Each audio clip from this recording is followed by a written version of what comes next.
And then also, Dr. Robbins, are you online? Yes, Dr. sir. Robbins is sick with COVID, so he could not make it in person, but he should be here on Zoom. I'm here. Can you hear me? You're coming in quiet. Test 1 2. Test 1 2.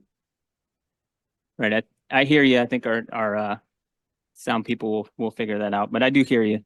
Thank you, sir. All right. And actually, before we approve the agenda, I do have a couple amendments that I would like to propose. The board has received a letter from the Tulalip tribes that they would like to have read into the record.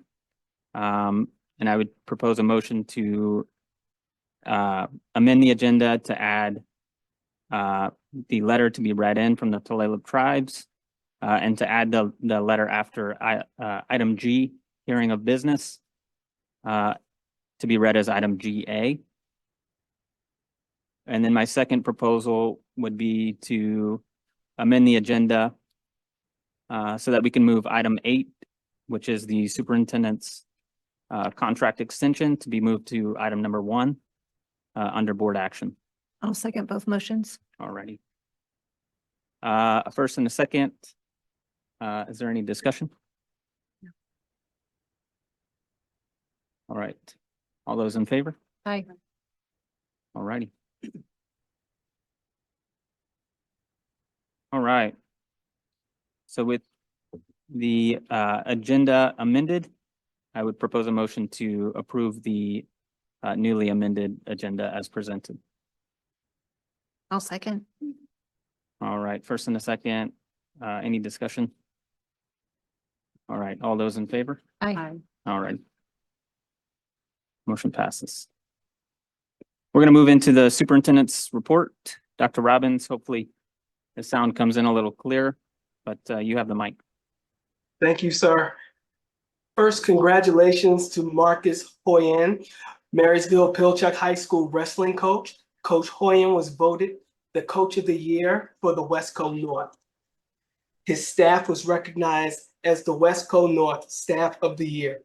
In addition, MP is sending 16 regional wrestling qualifiers to Hey, Dr. Robbins, hold up 1 second. We're going to figure out the sound in here. Yes, sir.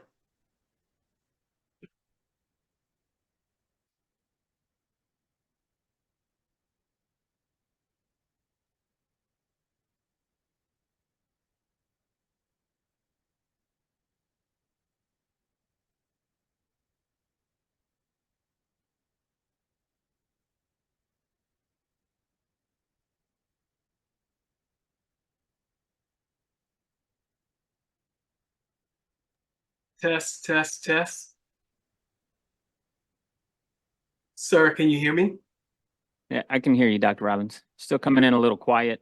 We're going to see if we can't get that volume up. There's a lot of people in the room, so I want to make sure that everyone can get a chance to hear you. Understood.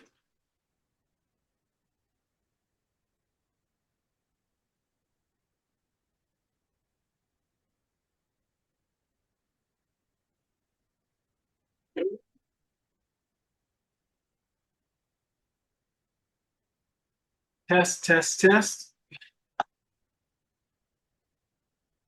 All righty, I can hear you, Doc. Could you go ahead and start over with your superintendent's report? Yes, sir. Congratulations to Marcus Hoyen, Marysville Pilchuck High School wrestling coach. Coach Hoyen was voted the Coach of the Year for the Westco North. His staff was recognized as the Westco North Staff of the Year. In addition, MP is sending 16 regional wrestling qualifiers to Oak Harbor for a chance to go on to state in Tacoma. Marysville Getchell is sending 5 regional qualifiers. Great job, athletes. Recently, students at 10th Street Middle School had the incredible opportunity to show off their legal knowledge by participating in a mock trial with community members, school district staff, local elected officials, and courthouse employees serving as judges and jurors. Across 8 courtrooms, 6th through 8th grade students worked in teams in a mock legal case regarding the will of a deceased woman.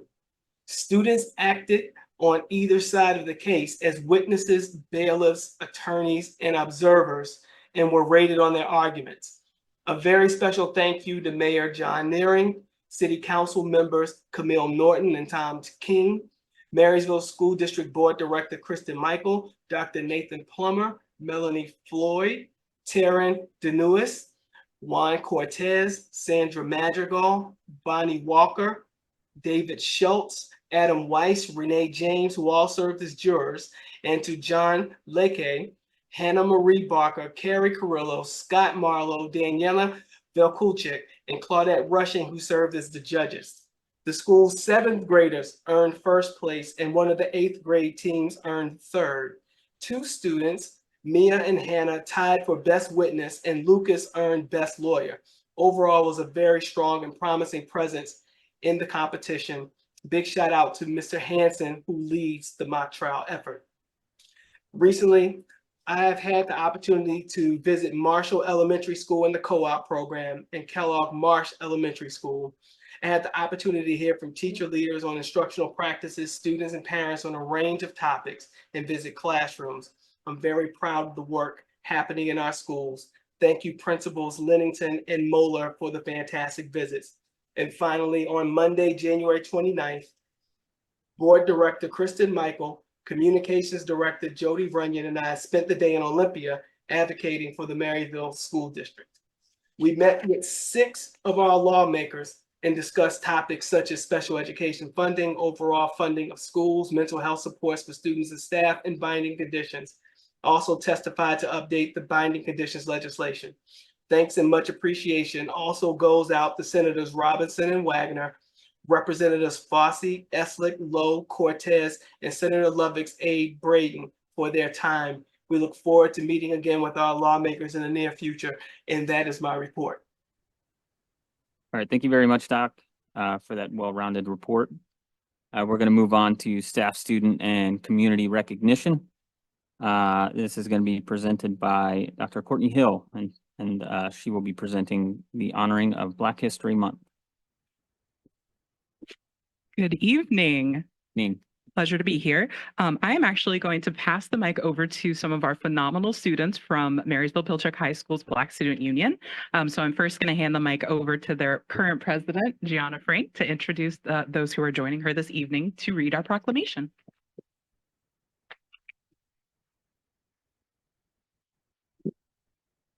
Good evening, everyone. Like Dr. Hill mentioned, my name is Gianna Frank. I am the Marysville Pilchuck Black Student Union president.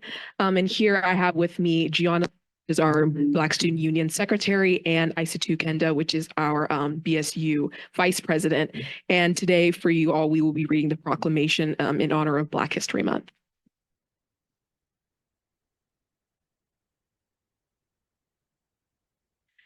Black History Month is an annual celebration of the achievements, contributions, and rich history of African Americans, recognizing their vital role in shaping the United States. And whereas Black History Month originated from the efforts of historian Dr. Carter G. Woodson and other prominent African Americans who sought to promote awareness and appreciation of Black history, culture, and heritage. Whereas the Marysville School District is committed to fostering an exclusive learning environment that recognizes and celebrates the diversity of our students, educators, and community members. And whereas during February, our school district will engage in educational activities, events, and initiatives that highlight the significant accomplishments,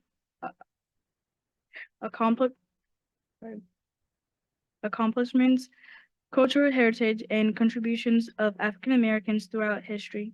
And whereas it is essential to promote understanding, empathy, and unity among our students by acknowledging the struggles and triumphs of the Black community, encouraging dialogue, and cultivating an environment that embraces diversity.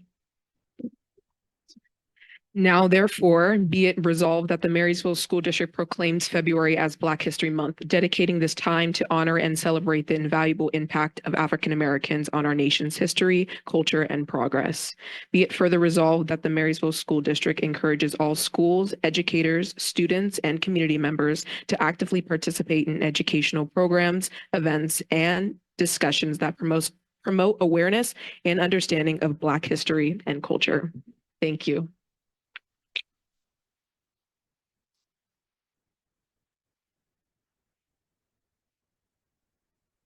Thank you very much for that wonderful reading of the proclamation.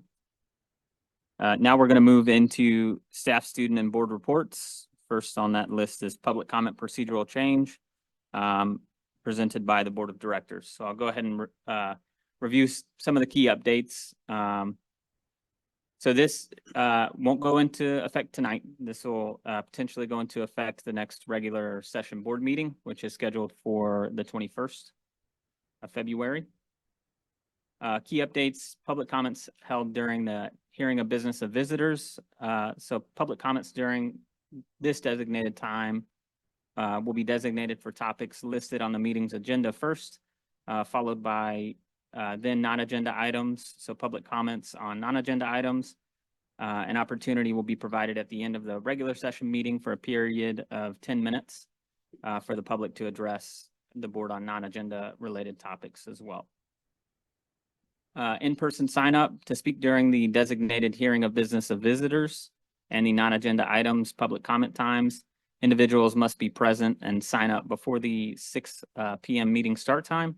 This facilitates a fair and orderly process and encourages direct engagement from the community to the school board. Speaking over Zoom, the option to sign up to speak over Zoom will continue. However, in-person signups will take precedence. Combined time, a maximum of 2 people can combine their allotted time for a total of 6 minutes, allowing for a broader representation of diverse viewpoints. And then also to combine your time, both parties must be present. And then already an existing policy, as per policy 1430, the board president retains authority to organize speakers to provide opportunities for the board to hear a wider range of topics. On top of this, the board plans on providing opportunities for the public. I don't know how many of you remember the Coffee with Constituents, but at least once a month, the board plans on hosting those type of meetings where it's more open-ended conversation with the board and not just one-way conversation. 2 upcoming meetings are scheduled for February 24th and March 2nd. So, and then the plan is to have those regularly scheduled meetings, typically once a month, if we can. The next is department reports, and we'll start with Director Knudsen. Good evening. As the Executive Director of Elementary, I'd like to highlight an event that occurred most recently happened at Liberty. Liberty hosted a social emotional family night on January 25th. This was done with our district mental health team, Title I, Beautiful Autism, Marysville Fire Department, Marysville Police Department, 21st Century, Liberty Boosters, Liberty Spanish PTA, and Henry, the therapy dog from Everett. Classes were provided for mental health, Liberty self-regulating calm down strategies, and reading with Henry, the therapy dog. Students and families were provided with a warm meal by Title I and calm down kits to take home for their use provided by Liberty Boosters. We had over 200 people in attendance and lessons were provided in English and Spanish. Hello, I'm Bonnie Walker, Executive Director of Secondary Education, and I just want to talk a little bit about the work that we have been doing at the secondary schools at this time. So currently the focus of our work at the secondary level in the teaching and learning is the ongoing process of aligning the instructional core to the state standards. And so the instructional core is materials, assessment, pacing, and other support that helps for quality learning in the classrooms. The Marysville secondary schools are rich with experience and documents that support this work. I've really found quite a lot of it in my first 6 months on the job. So moving forward, the plan is to organize this work into a single, easy to access, easy to find document so that it supports the work of the teachers, the ability for that transparency as to what we're doing in the classrooms, grade level by grade level, subject by subject. Ultimately, we are going to be working on a document we're going to call the Guaranteed and Viable Curriculum. That's a Marzano term. It's just a way to have, like, again, that uniformity. There's so much amazing things going on in the district, and we're going to pull that together for the team. Awesome, thank you. Good evening. I'm Dr. Lisa Gonzalez, and I'm the Executive Director of Finance and Operations. A handful of things that I'd like to share. First of all, we've started with budget development with the calendar and the process for this year heading into 23-24. And we will be meeting with principals to go over those schedules tomorrow night in our scheduled principals meeting. They will sign up for 1 hour time slots from March 5th through the 22nd. And at that point in time, we will have representation from human resources, finance, elementary and secondary leaders, categorical programs, and grants. And what we plan on doing is going through all of their allocations at that point in time and answering any questions they have in order to roll out a seamless process for the next couple of months. We currently use an ERP, a financial system, financial human resources, student information system called Skyward. And we're going to be moving to a new version that has a new name, and it's called Cumulative. But that migration is not going to be as soon as we'd like it. So we are currently scheduled for July of 2027, which is a great deal of time from now. The estimate is that it's approximately a 15 to 17 month process. So right now we are going to attempt to make that move in summer of 2025, but we can only do that if another district that's scheduled for that time drops out. Otherwise, we will be looking at that winter timeframe instead. And there's a great deal of work that needs to take place, but most importantly, we have to make sure that all of our internal processes are aligned to the new system we would be moving to. And then finally, the demographers that are working with us on enrollment projections should have some final numbers for us within the next week to 2 weeks.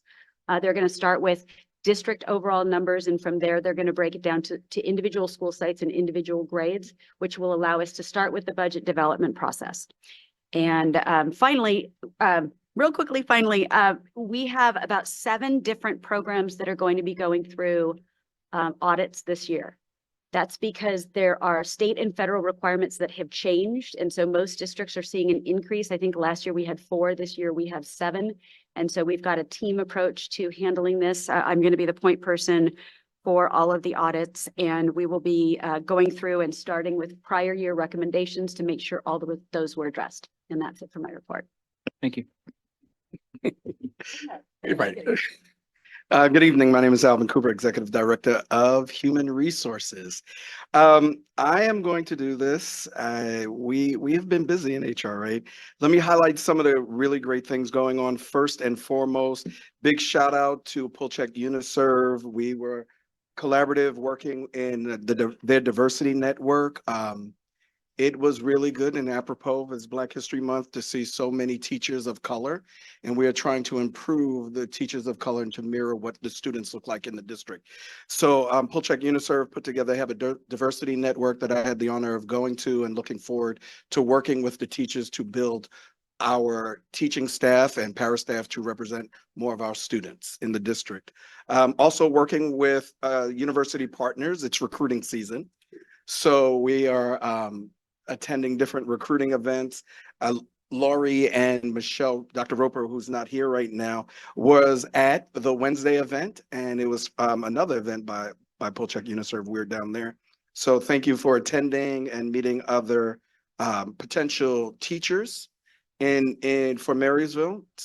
And I will say this, we are always looking for Marysville students to come back and work within Marysville. So that's also a focus of ours, working with trying to figure out how to get them to come on back home. So that's also something. Working with paraprofessionals, we just did a paraprofessional workshop that directly addresses OSPI certification for them. And we're making sure our paraprofessionals meet all of the OSPI certification standards. Also supporting schools, teachers, paras, principals, and working with our labor groups. And if all of that wasn't enough, Lisa mentioned part of it, we're also trying to streamline processes within the district. So that is HR, budget, and a few other districts behind me at the table. So those are on some ongoing things we're doing. Thank you very much.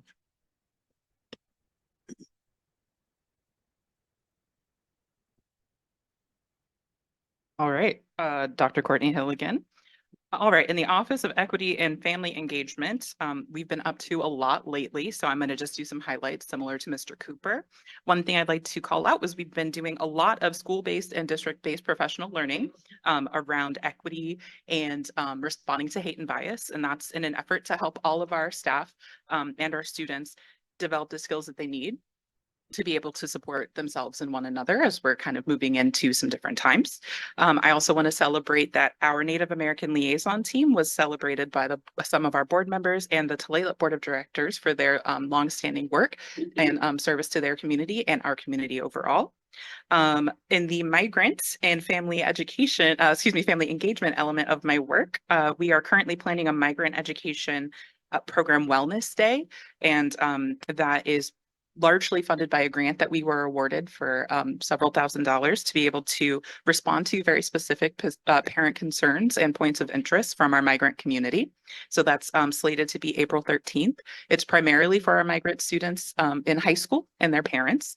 But if we do find an additional funding source, we'll expand that to a larger group. I also want to share some celebrations for the multilingual learning department.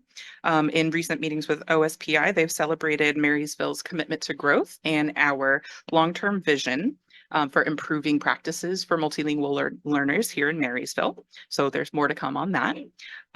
In the curriculum and instruction element of my work, I'm really privileged to be working with Melissa Van Santen and Shannon Wagner on improving our internal data processing processes so that we can get clearer data to better understand how our staff and students are doing and how we can better serve them.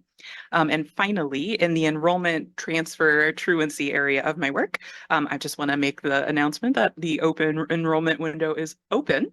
And I'm really looking forward to helping grow some of our programs and welcoming our youngest scholars to school next year. That's it. Thank you very much.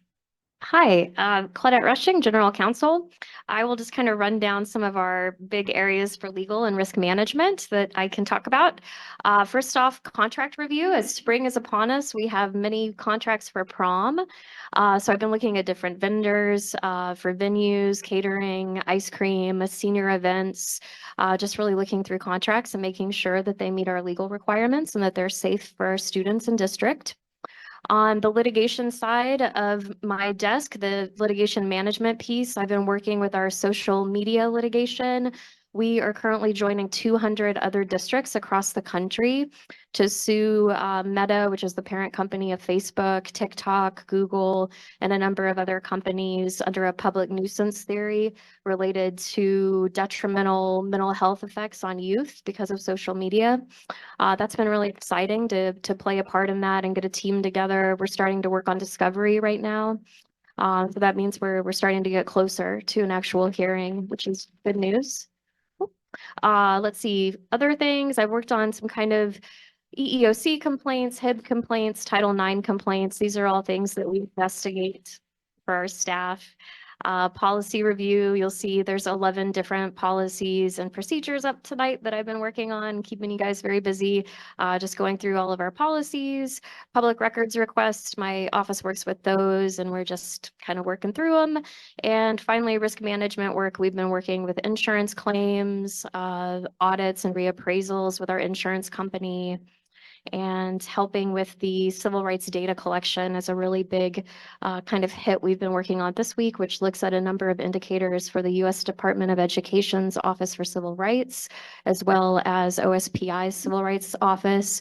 Melissa Van Zanten is here, and she's doing a great job leading those efforts. And my team is pulling up the data for some things, and we've been pretty busy with that. Thanks, guys. Thank you very much. I believe that was everybody. Next, we're going to go into the Student Safety Security Department report. That's going to be presented by Sir Greg Dennis, Director of Safety and Security. All right. Good evening, board members and Dr. Robbins and executive directors and a whole boatload of people behind me. Here to give you a department update on safety and security first, and next I'll talk about facilities. So we have under the safety and security, next slide, sorry. One security director, me, 8 school security officers. We have 2 at Marysville-Pilchuck, 2 at Marysville-Getchell, 1 at Marysville-Tulalip campus, and then 1 at each of the 3 middle schools, Cedar Crest, Marysville Middle, and Totem Middle School. Next slide.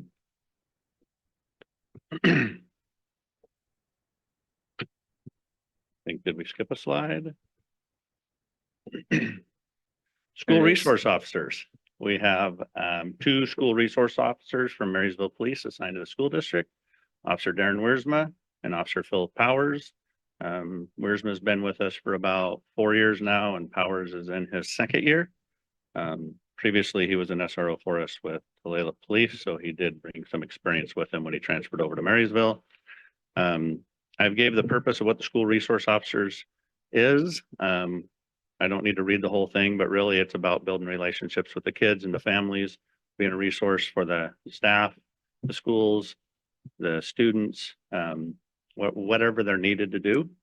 And it's really about positive relationships instead of having that pipeline to prison mentality of what you hear a lot around. And so they get out there. I've seen them out playing Foursquare at the elementary schools. They go to the sporting events. So they're really out there being involved and in a positive way. Next slide. Buzzer camera system. So last year, summer of 2023, we completed the installation of all the buzzer cameras at the front doors with a couple exceptions. Sorry, Marysville-Pilchuck and Marysville-Getchell, you have too many doors. But all of our elementary schools and middle schools now have the buzzer camera. Those remain, keep the front doors locked during the course of the day. People have to buzz in. So that was a security measure we took to keep just anybody from being able to walk in our buildings at any point in time. So happy to say that's finally completed. Next slide. Access control. This was our next step security measure, which is electronic keys. If you're not familiar with what access control is, we were looking at integrating a system that would, excuse me, allow us to do multiple doors at our campuses. So staff would have access through the staff door or through multiple staff doors to be able to get in the buildings. But we've determined that our keying system, the hardware for it, is insufficient to support. So we're looking at getting a new software system for our keys and then being able to update those and then bring the access control line, access control system online next. Next slide. I know last year I talked about this during my presentation, but I'll bring it up again because it's still ongoing. Copper lines are going away. They're going to be a thing of the past through Verizon. So everything is having to go over IP. So all of our security systems, fire alarms, elevator systems, and everything, all are going to have to go over to reporting through an IP system instead of a copper line. Ultimately, it'll end up being a cheaper solution in the long run. And the transition isn't costing us a fortune. Our providers are working with us, so it's a pretty minimal cost to the district. But that's continuing and will continue probably for the next 6 more months or so on that. And apparently, that was the end of my security presentation. What can we do for questions, comments, or concerns? Any of the board members have questions? My only question is for the doors at MGHS and MPHS, do we have a plan to finish those off at some point? Yeah, we're trying to create a more focused entryway for our visitors so that they're directed to the right door, and then the rest of the doors can stay secured. But having Pilchuck has, 70 some classroom doors, obviously, we're not going to be able to put buzzer cameras on all of those. Right. But we're going to look to add some sort of fencing or something that will direct people in the direction they need to go. And then we'll be able to use the buzzer camera there, similar to Getchell with 5 buildings. It's not very well marked up there as far as where the front of the building is. And so we want to do some signage and whatnot to direct people in the right direction there. All right, thank you very much. You bet. And I think you're staying up for the next one, aren't you? I think I am staying up for the next one. Utilities Department report presented by Greg Dennis. All right. Good evening, board members, superintendent, executive directors, and the boatload of people behind me. Anybody having deja vu right now? All right, so now we're going to do a facilities presentation. Staffing, as you can see up here, we have 9 maintenance staff, 4 engineers, 2 carpenters, 1 electrician, 1 painter, 1 locksmith. We have 4 grounds technicians that maintain our properties. We have 1 department district specialist office manager position. Just to show you what kind of workload we're looking at. Last year at this time, fall of 22, we had 946 work orders. Fall of 23, we had 829 work orders. So those are continuing to come in to maintain our old buildings. We're really able to do very limited preventative maintenance because we're responding so much to needs in the district. We're having to be very reactive to that. I know you've heard that before as well. A lot of our equipment is aging out. Parts are no longer available. And that's not just our old schools. That's some of our new schools even that are running into that problem where we're having to find parts off of eBay just to keep our systems running. I can talk more about that later. A little history lesson. We have 10 elementary schools. We have a preschool, early learning center. We have 3 middle schools, 2 high schools. We have Marysville Tulalip campus, which has 3 schools and 4 buildings on it. We have the 18 to 21 program house. We have our transportation facility. We have the district office here, and we have about 84 portable buildings in the district that those 9 maintenance techs, along with the help of the custodial staff, are helping to keep running. So again, I talked about it earlier, preventative maintenance, underfunded, also staffing. Even if we had more money for it, we would have to buy people with that to do our preventative maintenance because right now we're turning around with our hair on fire. That's what happened to me. Just kidding. We have about 400 acres of grounds that we maintain with those 4 grounds people. And that's assuming we can keep our old mowers and whatnot running also with the help of the transportation department there. And then we have approximately 1 million square feet of buildings that we're maintaining. We have the custodial staff. I have Jim Long hiding over there in the corner. We were going to come running in from the hallway with some walk-up music, but we decided tonight wasn't the night for that. Thanks, Connor. So between the custodial staff and maintenance, they're maintaining that 1 million square feet of buildings. Utility costs. This is always a shocker for everybody. Everybody pays utility bills at home. We pay the city of Marysville last year $479,000 for water in the city. We pay Snohomish PUD $1.2, almost $1.3 million for power. We pay Puget Sound Energy $635,000 for gas, and we pay Waste Management $111,000 to get rid of our garbage. Major projects we're working on. Totem, if you remember hearing about this last year, Totem qualified for an OSPI grant to do a seismic upgrade project. That project is still in the works with a plan to do construction over the course of the summer, basically from the time school gets out in mid-June until staff return to the building in mid-August. That the main building only at Totem will be under construction, getting the seismic upgrade. So in the event of a major earthquake, that building stays standing. It's fully grant funded. We have estimated professional services, our engineers, architects, et cetera, at $675,000 to date. Our engineers construction cost estimate of 2.2 million. Those have both been already approved by OSPI. We also just got news before I could change my slide on Friday. The OSPI has awarded an extra $1.3 million to replace the entire roof of that building that I was advocating for, because they're going to have patches up there tying the roof structure to the walls. So they've, in support of that, they've awarded another $1.3 million on top of what you see here. Great. And as I stated earlier, work to be completed this summer. High school turf field replacement. I think I'll be coming before you later with a bid award for replacing both turf fields at Marysville Getchell and Marysville Pilchuck High School.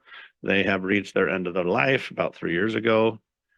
We will need to replace both of them at the cost of just under $1.1 million total for the two fields.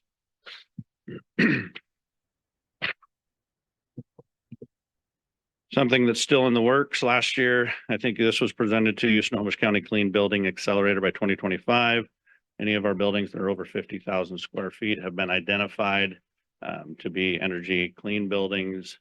So that's a retrofit to our existing buildings.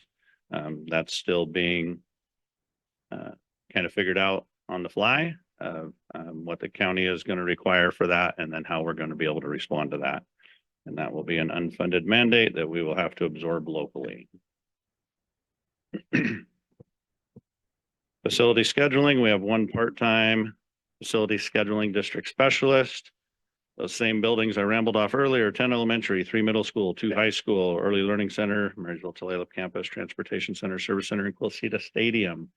We reserve those through our facility use. You can see the numbers listed there. 2021, 760. We were coming out of COVID. The numbers were down a little bit from the previous year. 21, 22, 728, 22, 23, bumped up to 1,000. And through December, we have had 453 requests for facility use. Next slide is the custodial department. Again, I identified Jim Long standing over there in the hallway where I was at. We have one custodial manager. We have 48 building custodians. Previously, that was 53 last year and 58 the year before. So we have had to absorb cuts in that area. Marysville Getchell has 1 day 4 swing custodians. Marysville Pilchuck 1 day 6 swing custodians. Marysville Tulalip campus 1 day 2 swings. Cedar Crest 1 day 2 swings. Marysville Middle 1 day 2.5 swings. Totem 1 day 2.5 swings. As you can tell, that's a split job. I don't have 2 half of a people. Elementary is 1 day 1 swing each.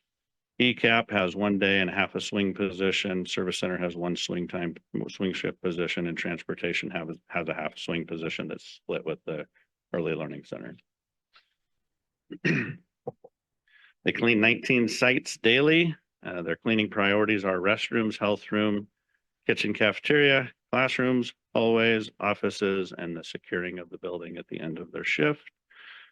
They also take care of all our facility use in the building. So when Sandy gets them scheduled, the custodians are responsible to be there to help open the buildings and clean the buildings afterwards. And then safety and security of the buildings is their primary responsibility. Do you have any questions, comments, or concerns? Any of the board members have questions? I have a quick question about just looking at the staff that we have. Do we have to contract out for services for the maintenance side? Some of the stuff we do, for instance, like electrical, we have to contract out for any of our pole lights because we don't have a bucket truck. So that's something that we're always going to contract out until we either get a bucket truck or come up with another way to change those fixtures. And then a lot of our HVAC stuff or mechanical stuff, we have service contracts with those people to come up and provide us with service for our scheduling. And then general maintenance, minor maintenance stuff that they come up and replace a valve here or a switch there. We have them under contract for that.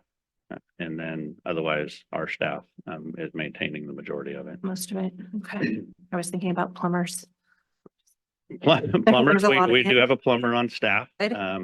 And we do not have to contract out on the plumbing side usually. Thank you. Does MSD, when you, I had two-part, do we have a recycling program? That the district oversees, it could help cut some of those. Jim Long, come over here, please. He's shy.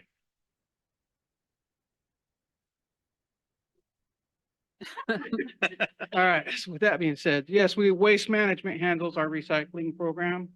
They pick up twice a week in some locations, depending on the amount of things that amount of recycling that we have. It's an expensive program, but we maintain that year round. And for facility use in all those requests, does the scheduling include district activities or is that all outside activities? That's both district and from the outside. And so the district charges only for outside use, right? Right. And then there's different rates for if it's a student related issue, if it's a nonprofit, if it's for profit, et cetera, there's different rates for those. Thank you. Student reps. All right. I do have one question for you. The turf field, when they are replaced, what's the life expectancy? How long until we have to replace it again? Yeah, so with the fields that we've selected that we'll bring before you later tonight, they are an 8-year warranty with a 10 to 12-year life expectancy, which is similar to what we have right now. We've made it 13 years. We barely passed last year to be able to play sports on our fields because they have to pass a concussion test, a fall test, things like that. We were barely able to pull that off last year, but we did. It won't pass again, which is why we have the need to replace them. And we'll be looking at 10, 12 years again. Thank you very much. Yeah. Yep. I'm in P, so I can attest from personal experience that there are lots of bumps and inconsistencies in the field. So I'm glad it's getting replaced because it is definitely seen a lot. Yeah, for sure. And did you get your sink fixed in your kiln room? Thank you for that. Don't say I never did nothing for you. All right. Thank you very much, Greg. You bet. You guys want me to stand up here and talk anymore? If you want to talk about upcoming events, but I think that's Jody's slide. Jody's turn. My turn.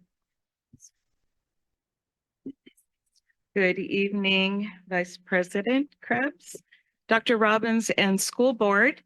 So Ellie has pulled up the events for this month. As you can see, there are many, and for sake of time, I'm not going to read every single one, but I do want to highlight a few items.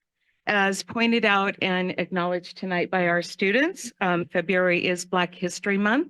It is also CTE Month, and you're going to be hearing more about that later. I also would like to point out that February 5th through the 9th is National School Counseling Week. February 7th, Marysville Cooperative Education Program is having their info night. There's also an upcoming night for their kindergarten info night. And on February 8th, this is important for families who are new to the school district or don't have children in school, but have children that will be entering kindergarten. We have a kindergarten readiness event from 5:30 to 7 at the MPHS Commons. On February 9th, Leah's Dream is doing another fun event, a Valentine's Day party. They also always support our students in our schools with those fun events, and we really appreciate it. Totem Middle School is hosting a Black cultural celebration. That's for everyone. That is open to all families and staff district-wide. That's February 9th. And I did want to add on the 24th, as Director Krebs pointed out, there is a scheduled coffee and conversations with constituents. We don't have a location on that yet, but we will make sure and get that published. I think I will leave it at that unless there is any questions.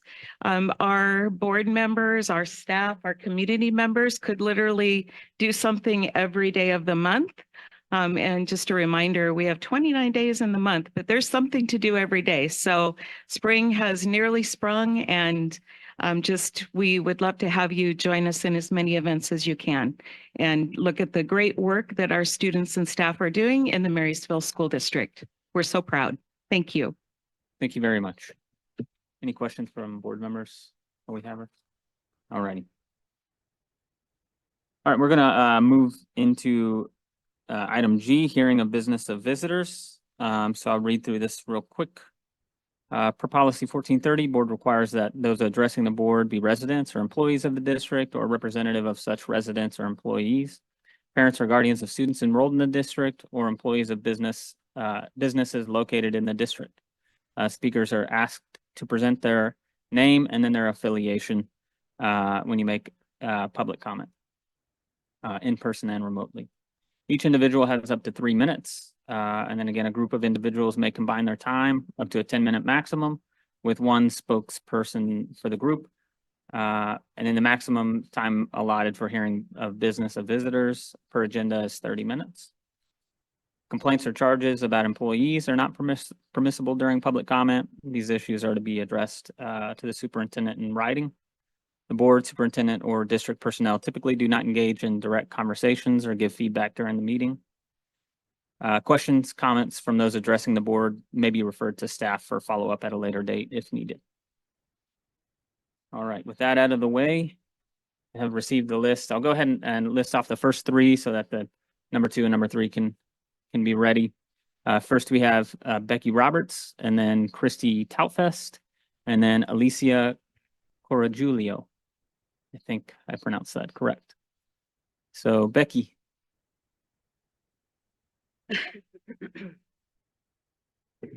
Oh, before we start, we have a new, so that we don't have somebody saying stop, we just have a timer up here. We've tried to minimize it so it's not blaring in your face, but I think it starts off green, and then I think once you get to 1 minute, it turns yellow.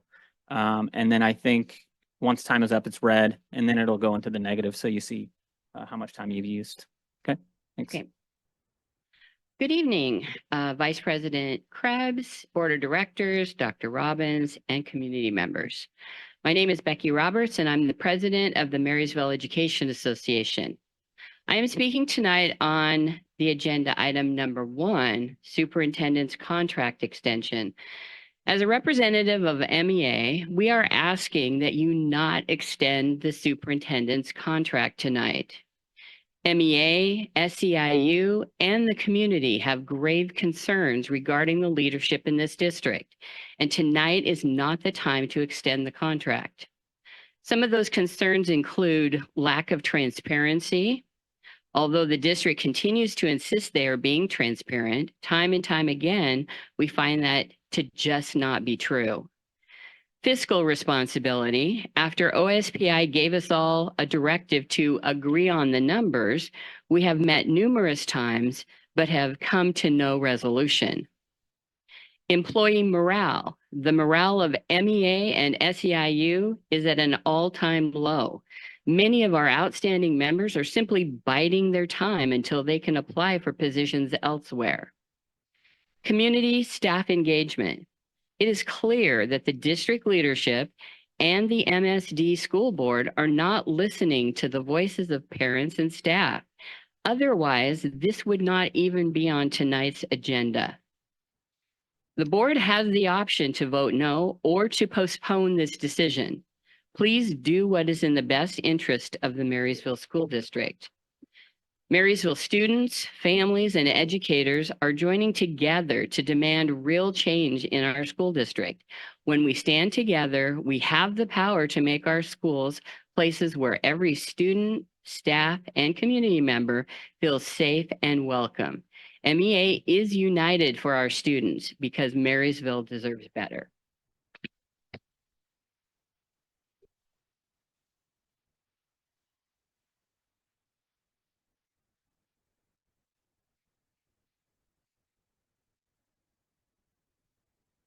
Christy. Oh, that's yes. Um, My name is Christy Tautpist. I am the president of SEIU 92510 month. It is with a heavy heart that we bring to your attention the significant challenges facing our district, particularly the reported $25 million budget deficit that has unfortunately become the focal point of our reputation statewide. We understand the complexities of managing a school district, especially one of our size, but it's disheartening that the Marysville School District has now become the first of its kind to go into binding conditions. This situation has raised numerous questions and concerns for our membership and the broader community. Despite our best efforts to seek clarity and transparency, there's been a notable lack of accountability taken by Superintendent Zach Robbins. The explanations provided by the district's press releases, blaming the state, the community, the past administrations for our financial challenges have left us with more questions than answers. Moreover, the community and staff have not witnessed any meaningful steps taken by Dr. Robbins to address the root causes of our current problems. Our leadership team has repeatedly expressed frustration and serious concerns over various issues, including the district's claims of being unable to meet payroll, treatment of employees, inadequate resources for serving our students, and a general lack of transparency regarding the district's financial situation. Despite engaging in collaborative efforts through labor management, grievance, superintendent, budget, and program meetings, our concerns seem to have fallen on deaf ears. In response to these pressing issues, the SEIU 10-month membership convened on Tuesday, January 9th, 2024, and decided to move forward with 2 votes of no confidence. One is in Superintendent Dr. Zachary Robbins.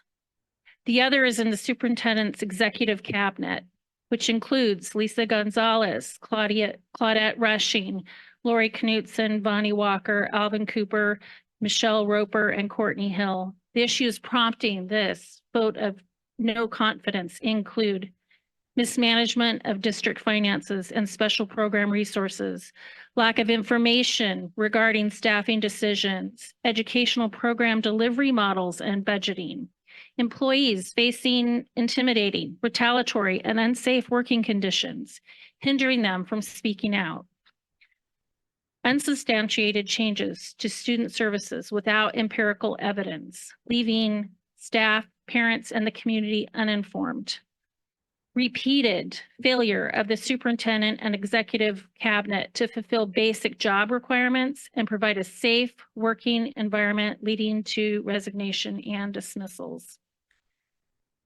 Do you only have a little bit left? I have 3 minutes from several people, but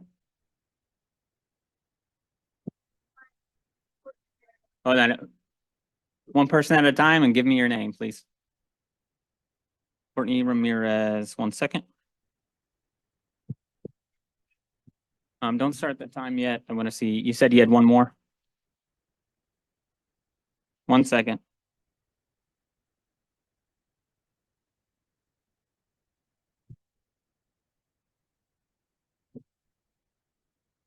Yeah, she's right here. Yeah, she signed up before 6 o'clock. Yep. All right, so you can add 6 minutes to the time and go ahead. we, the SEIU leadership team, have lost confidence in the current administration's ability to effectively lead Marysville School District. Therefore, we urge you as the representatives of the community, overseers of the district, to take immediate action. Do not renew, number one, do not renew Superintendent Zachary S. Robbins' contract. That is why we're here. Number two, immediately remove Dr. Lisa Gonzalez as the Chief Financial Officer. Number three, remove all members of the Executive Cabinet. Number four, provide accurate financial information to SEIU 925, other employees, and the community. 5, initiate recruiting efforts to hire and retain qualified local trained staff. 6, allow SEIU 925 members to receive clock hours for training during the contracted day. 7, promptly pay all SEIU 925 members salary credits earned in the 22-23 school year. 8, correct past unilateral decisions affecting special program models, including refraining from changes to LAP and MLL programs this school year. Number 9, suspend all contracts with outside agency paras and behavioral techs. These agency hires and other factors are a hindrance in achieving a balanced budget. 10, publicly apologize to SEU 925 membership for not upholding the collective bargaining agreements. Number 11, adhere to the SEIU 925 10-month MSD collective bargaining agreements. We understand the gravity of these requests. We're nurses and bus drivers and food service folks and paras and security. And we usually don't come and do something like this. This is very unusual. We hope you are hearing us because this has been an issue over this last 6 months in particular. We need you to help us. We stand together with MEA. We are asking you to take this seriously and not to just brush it off. It's our firm belief that these actions are necessary for the well-being of Marysville students, families, and educators. Together, we can work towards creating a school district where every student, staff, and community member feels welcome and safe. Our kids are not being watched over as carefully as they need to be at recess and in our DLP classrooms. This is essential that we understand that and that we get the staff that we need to support these kiddos and the teachers that are working so hard and the paras that are working with them. Also, we had a day taken off our contract. Our bargaining agreement says 184 days. Was one magically disappeared. We're asking that to be back and to be paid for that in this next pay period, starting in February. We've understand that several of our employees have been doing training called Right Response. Our paraprofessional 2 and 3s are required to do this. 16 hours of training in October, and they have not been paid for it yet. We want that rectified now.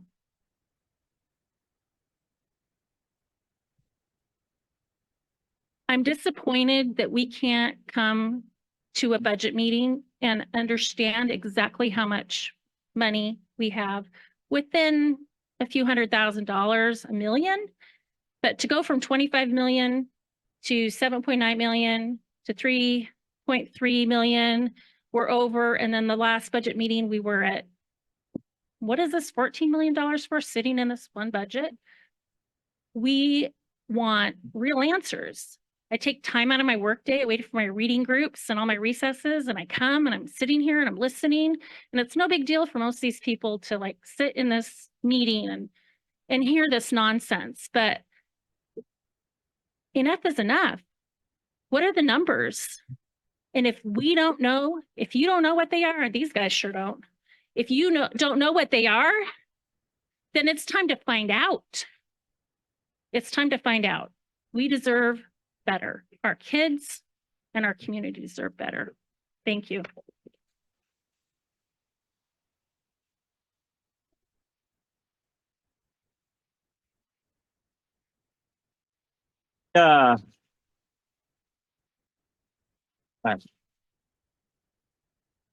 Is it just you, or do you have donated time? Or? Just me. All righty.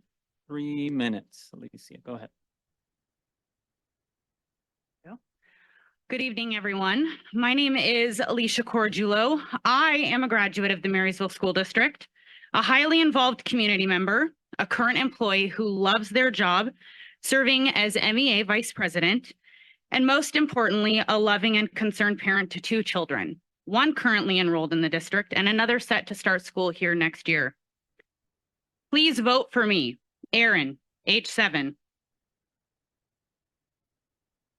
That's what my daughter wrote on a postcard at the levy kickoff event last winter.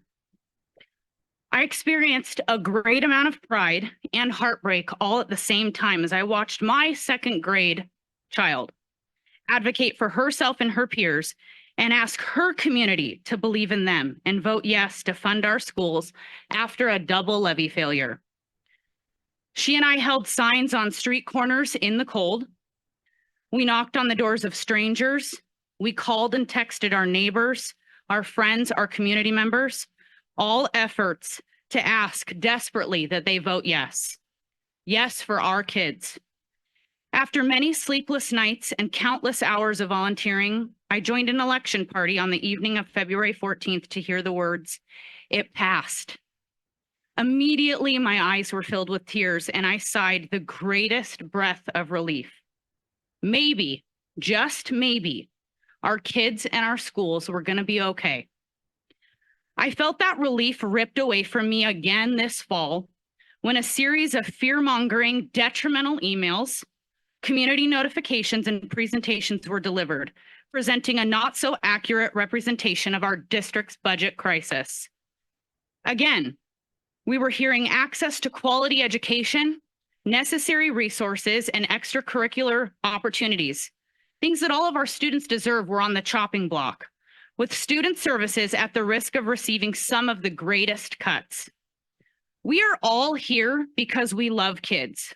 Our kids, our own, the students we serve, each and every day. They deserve so much better than this. Our district will not survive another levy failure. We cannot risk not having the support of our voters, of this community.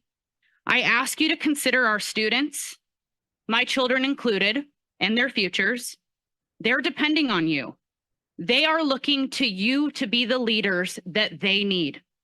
Please vote no on the resolution and do not extend the superintendent's contract.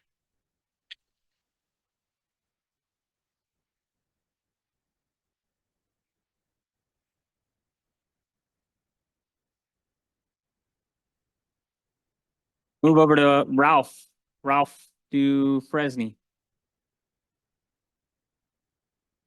Okay. Oh, sorry, I see written comment only. Okay. Next is going to be Tom Lilly. Tom Lilly.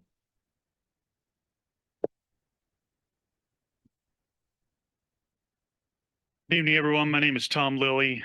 My wife and I have been members of the community for over 20 years. We have 2 kids that went through the entire system with the co-op, MCP, then 10th Street, Getchell. One is now at Western, and the other, who knows? They're going to go to UW, Western. I'll let you know in March. They are products of incredibly talented and devoted parents. But also the educators in the district. I'll be here all night. The educators in the district, to just name a few: Green, Bray, Sackman, Mike Sell, Novi. Love them dearly. Would do anything for them as well. I'm sure you guys know these folks. For the last 20 years, we have seen the relationship dissolve between the educators and the board. It's painful. It's painful as a community member to see this happen. I believe in checks and balances. I believe it's a healthy way to run a community. The issue is that between the board members and the educators, there's been this air of contempt, this sowing the seeds of negativity that the other side is not doing their job. I'm here to tell you that there's progress. Wait for the 180. There's progress happening in the Marysville School District. It's very minute, it's small, it's baby steps of progress, and it's happening at the hands of Dr. Robbins. I wish I could vote to extend his contract. I believe he's doing a good job. This man comes to us with an amazing resume. From Howard to Boston College to what happened down to Las Vegas. He did an incredible job. He is the man for this job. He's a person for this job. He came at a time where there was a lot of issues. He stepped into a big mess. And he's making a silk purse out of a sow's ear, although thread at a time.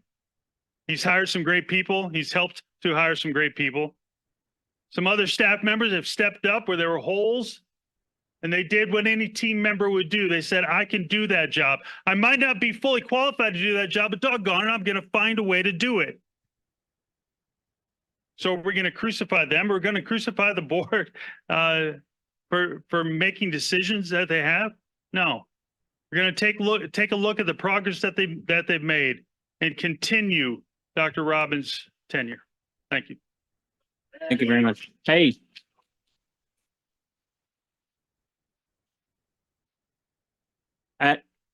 Yeah, point of order. That's not going to be allowed. We're going to have disagreements. That's a fact.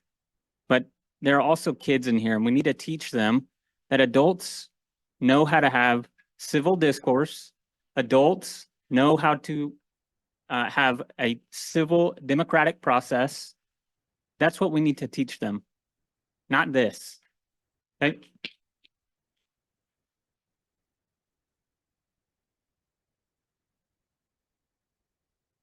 Alrighty, next, Angela Markham. Who would you like to donate your time to?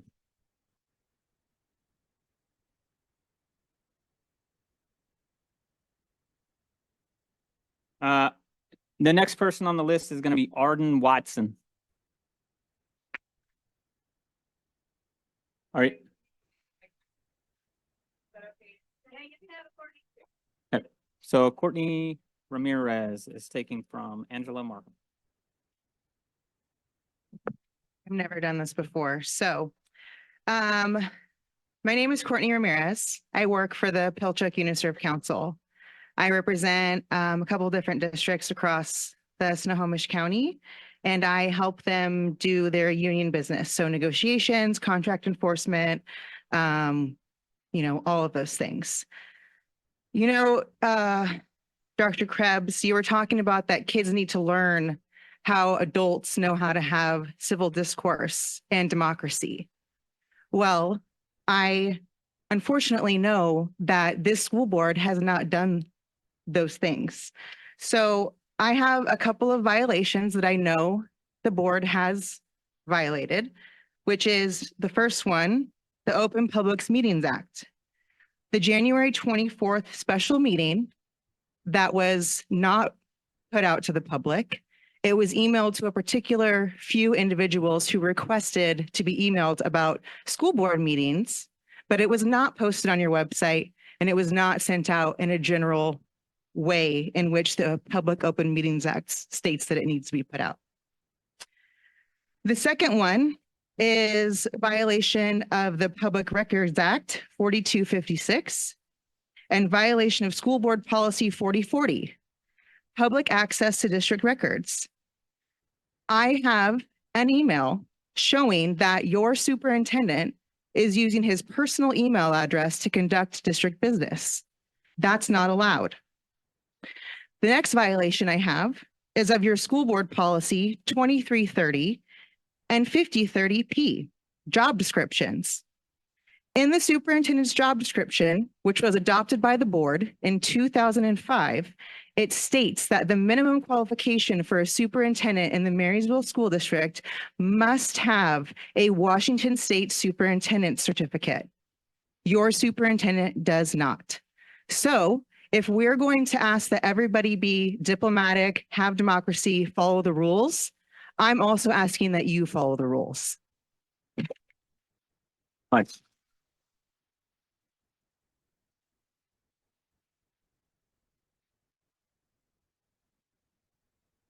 Next up, Arden Watson.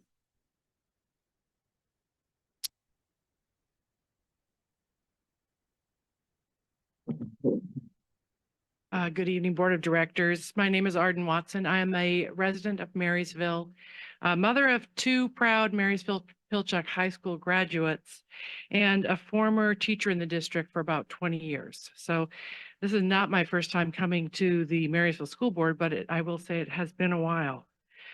The district's financial struggles and messaging to the community around those struggles has resulted in our community questioning district decisions, practices, and leadership. During this time of heightened tensions and dissatisfaction with the district by Marysville parents, staff, and community, it's unconscionable to me that you would change a long-standing policy on addressing concerns to the school board. Everyone that I've spoken to feels that this change, especially at this time, is being made to ensure that the school board and Dr. Robbins do not have to hear district stakeholder concerns in a public forum. At a time when you should be going out of your way to increase transparency and understand the concerns of this community, you choose instead to put up barriers. You cannot rebuild the trust you have lost over the past year with parents, staff, and community by trying to limit their opportunities to speak to the board about concerns. Honesty and integrity are critical to rebuilding trust with the community you serve. Your recent press release states that Dr. Robbins was responsible for the passage of the levy. While Dr. Robbins was the superintendent, he did not participate in the hard work of Best Schools Marysville Committee or the immense efforts and support provided by the Washington Education Association that resulted in the passage of the levy. Honesty should be at the core of all your communications and press releases. Marysville deserves better. We cannot silence people and we don't want to hear from them when it's not convenient. We have to, if that's your job. And I'll just say that when I used to attend meetings regularly, it was Board Director Don Hatch, who was an amazing director who always put kids first and always was willing to find out what the community wanted. So in your role, be Don Hatch. Thank you.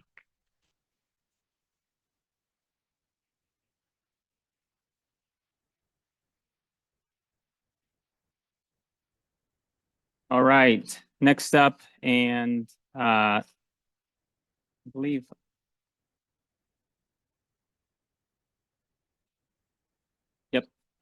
Amy Sheldon. Amy, there she is.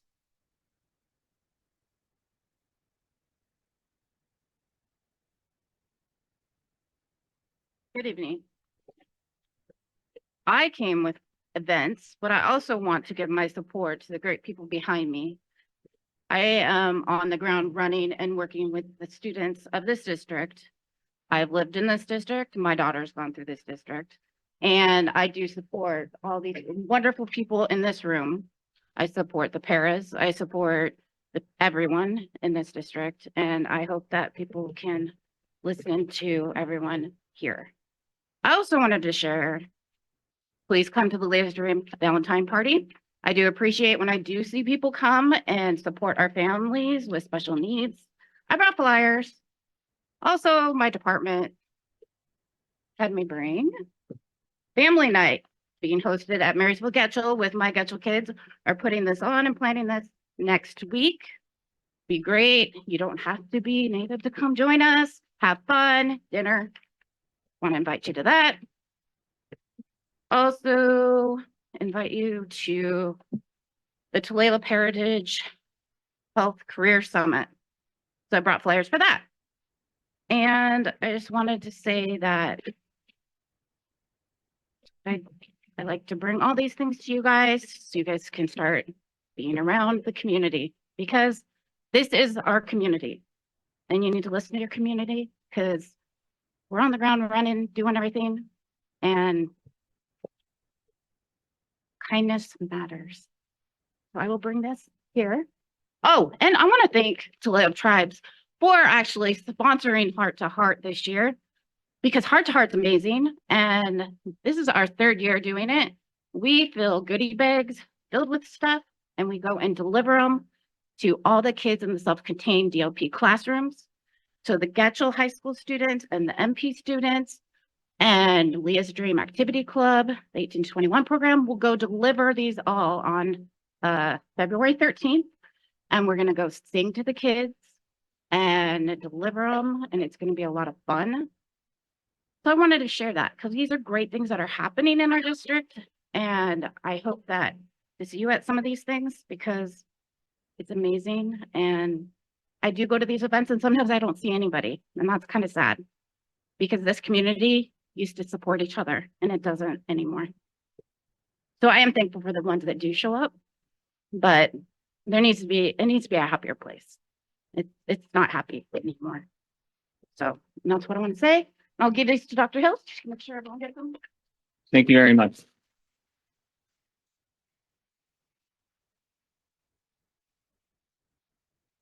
So as you can imagine, I've got 3 full pages of people who signed up to speak tonight. We have already gone over 30 minutes, but we'll allow one more speaker. Next on the list is Christine Cobb. Christine, are you here? All right.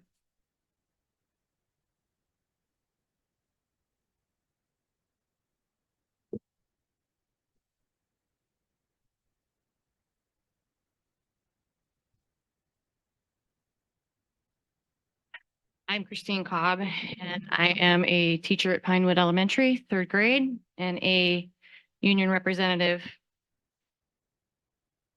First, I want to say I was pretty shocked by some of the statements that were made this evening by our board of directors. I would love to hear about the praise that we receive for our multilingual learners. And I would like to invite my student up with me, Regina. She's here this evening. This is one of my students that does not have access to Imagine Learning or any ML supports in our classroom. Again, I'm not sure how we're doing so much to serve our ML kids. And I would like to once again highlight the fact that we're not supporting our students. Another issue with the fact that we're not providing the services our kids need. We're not putting our kids first, which is the critical problem we have under our administration. I don't know how many times we have to come to you and advocate for our kids as teachers and say repeatedly, our kids need to be put first and why you're not listening. We are here. You guys are listening to a very small number of people instead of hundreds that are here and hundreds that have taken votes of no confidence in the administration and thousands that have done a petition asking you not to renew this contract. What more is it going to take for you to listen to your staff that know the kids the best and the constituents that put you in office? You cannot continue to ignore the people that know your children in this community the best. These are the kids that we're talking about that matter, that aren't being served. I don't know how we're winning an award or being recognized because we're not providing services for these children. They're being forgotten. I'm tired of excuses. Step up and do the right thing and put them first. That's why we're here. This is what we're all here for. This is what they're about. Who knows these kids better? Because I can tell you it's not them. I keep hearing somebody's going to come to Pinewood. I haven't seen anybody. I was told people would come to Pinewood. Where are you? Where have you been? We have kids choke at lunch and nobody there to help them because we don't have enough resources. But we can buy football fields for over $1 million. Do the right thing. Thank you very much.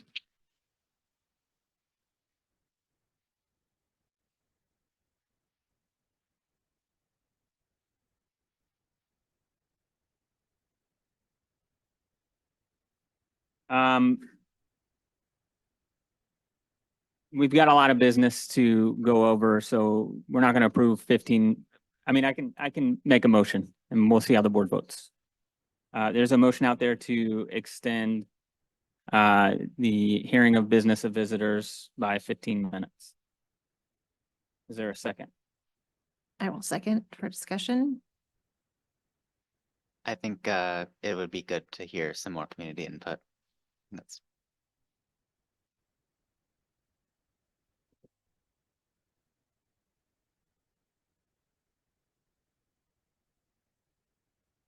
All right, no more discussion? You just seconded it. Yep, so we're in discussion, no more discussion, so we'll take a vote. I will vote nay. I'm gonna vote nay.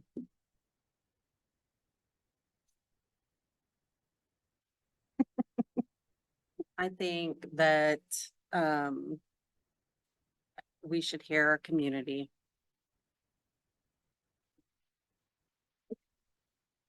I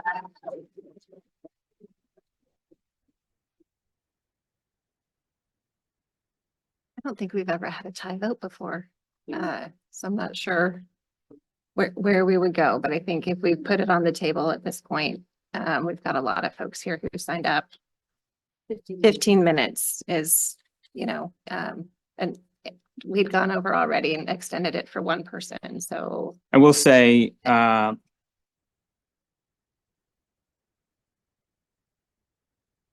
okay.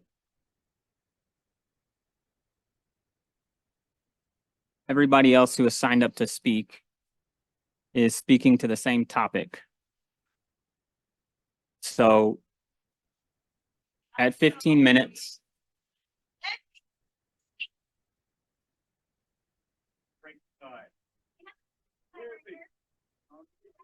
They don't. All right. We so- have no voting power. All right, 15 minutes allows for 5 more speakers. The 5 speakers, we have, let's see, 1. So we have 8 speakers. So we'll do 5 speakers for 15 minutes. I will rescind my nay and I'll vote aye.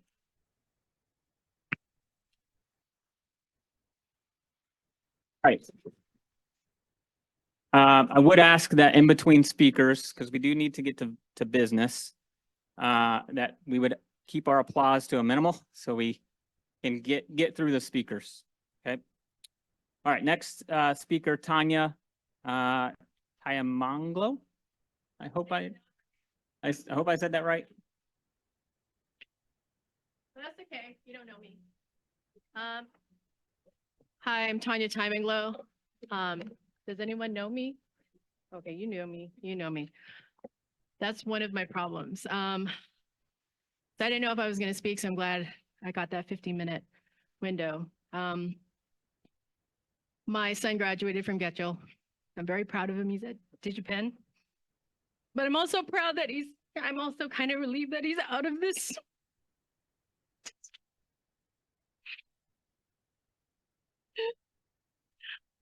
My daughter at Getchell.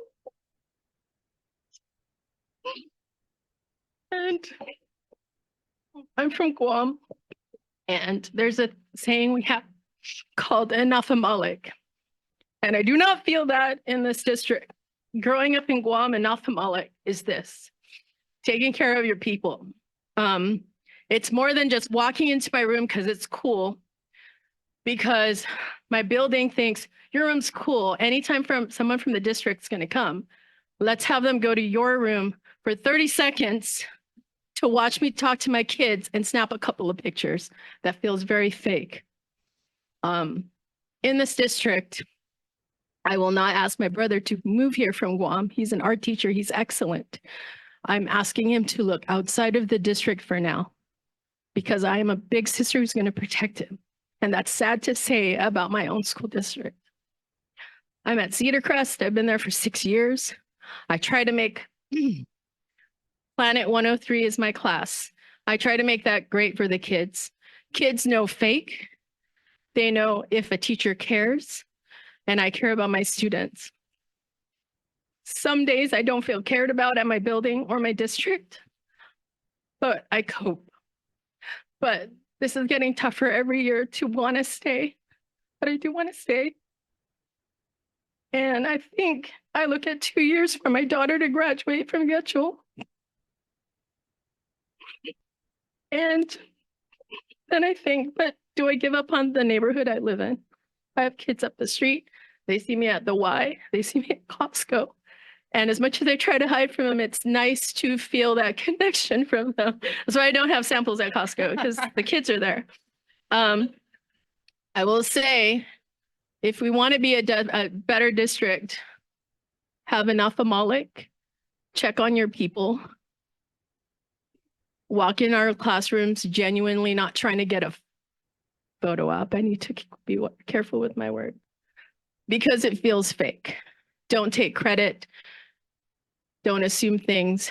Don't try to speak over me. And this is why I don't feel like we need to renew, because that guy does not know me. He does not know my name, and he hasn't exhibited enough of Malik. Have a good day.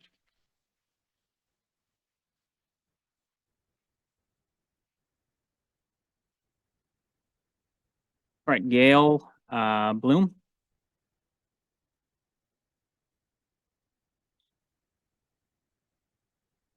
First, I just want to acknowledge that there are great things happening here, and it's because we have community and we have schools and we have students and we have teachers and staff that are very caring and love our kids.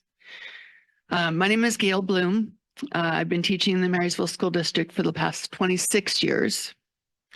Our family lived in Marysville for 32 years, and both of our children have attended Marysville School Districts, both college graduates, got better jobs than I do, making more money.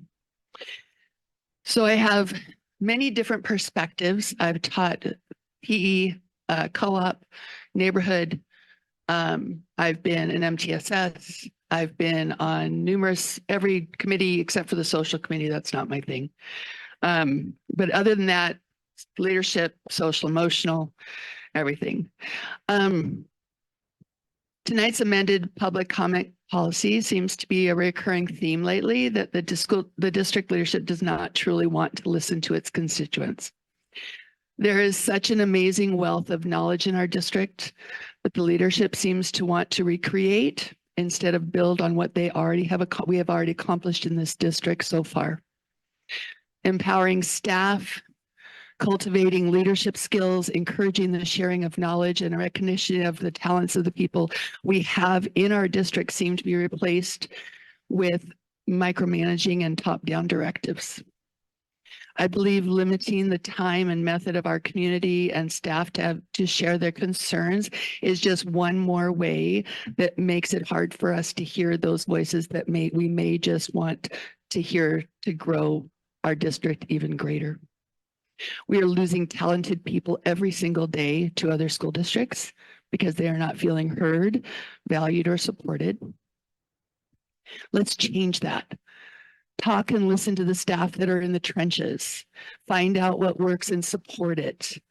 Respect the concerns of our families, staff, and administrators. Recognize the value of who you have in this district and what they have accomplished. I have been here for the ups and downs of this district. We can do great things. If something isn't working, talk with those involved and get their feedback, and then actually use the feedback to make things better. During virtual teaching, I do admit that I kind of like the mute button. But ultimately, I knew that I needed to listen to all the students, even those who I'd rather not hear. Please don't mute us. Thank you. Thank you very much. All right, next up is Brandy Bacon. Brandy. All right.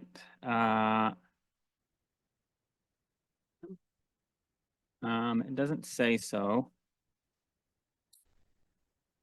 Manya McFarlane. Hope I pronounced that right. Okay, is this Is this Manya?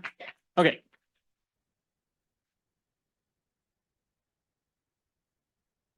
Good evening.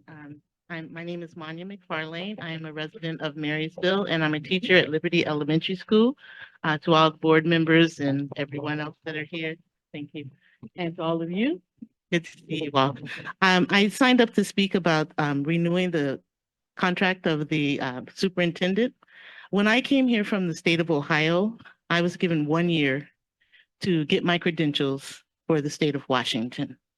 It is my understanding that our superintendent does not have the credentials to hold the position that he is currently holding. And it's been more than 1.5 years. I'm not sure why we are continuing to allow him to work in the position that he is obviously not qualified to hold because he doesn't have the credential for it, and why you guys are going against your own board policy that he should have that credential. So because he doesn't have the credential and because of all the other reasons that you've heard here tonight, all the different complaints, the different things that are happening, taking credit for things that are not, that he's not doing, not being public and being out here to see classrooms and watch teachers. I mean, he's come to my classroom a couple of times. He's been invited more times than he's been there. So I think we're reaching out to him, and I think he needs to be reaching back, and he's not doing that. And I'm not saying that he can't get better. Maybe he can, but at this time, he's not there. So I think at this time, we need to recognize he's not there, and all of us are recognizing that. And I think all of you should recognize that as well. He's got 2 years on his contract. Okay, well, he's got 2 years to get it straightened out. But to extend his contract at this time is not a favorable thing that should be happening when so many people are saying to you, we are not happy. We are not happy. When 70% of the MEA board votes to say, do not renew his contract, 96%, thank you. I stand corrected. When 96% of us who voted tell you that we are not happy, we do not have confidence in our superintendent nor his directors, and then we are meeting here in January, well, February, meeting here in February to make a decision about renewing his contract, that does not make any sense. He has 2 more years on his contract. If he gets to that point where it is, okay, we feel better about him, you know, we're going to give him an opportunity to show us that he can do the right thing. But right now, he's not showing us that. We have not seen these little steps, even the little steps that I heard about sitting in the hallway. We have not seen those little steps. I am a part of the executive board for Marysville MEA. And when we go to our meetings each month, all we are listening to are complaints about what he is not doing, how he is not being representing us, and how he's not being open and letting us know what's truly going on. When we have to hear about the budget from someone else and what the true budget actually is, then the people that are taking care of the budget, they should not be here because they obviously do not know how to do their jobs correctly. And when I hear comments like, Sorry. oh, it's a racial thing. Are you able to wrap up in Yes. like 20 seconds? Yes, I am. Okay. When I hear that it's a racial thing, I don't feel that it is a racial thing. We are not saying we do not have confidence because he's an African-American man. We are saying we do not have confidence because he has not shown us that he is able to do his job correctly. Thank you. Thank you very much.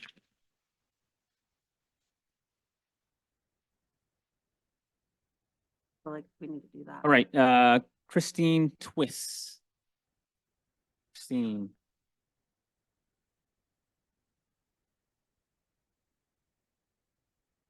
Yes.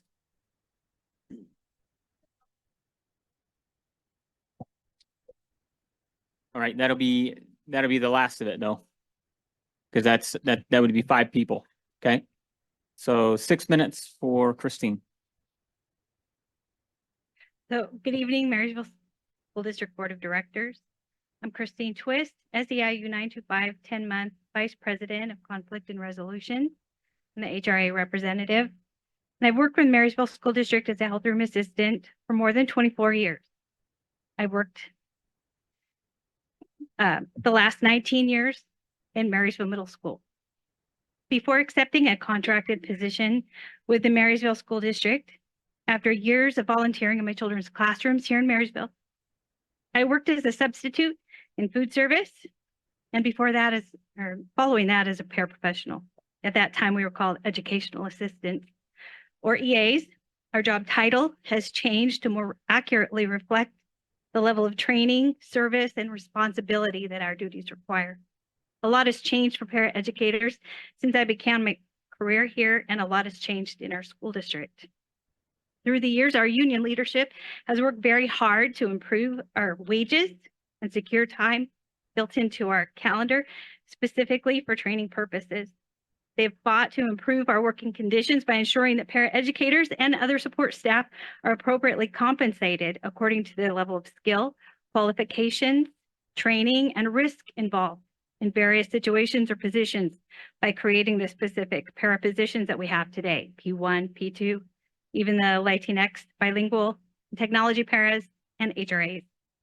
No longer is a para just a para, or para is a para is a para, terms often used by the district of moving staff due to RIF or bumping.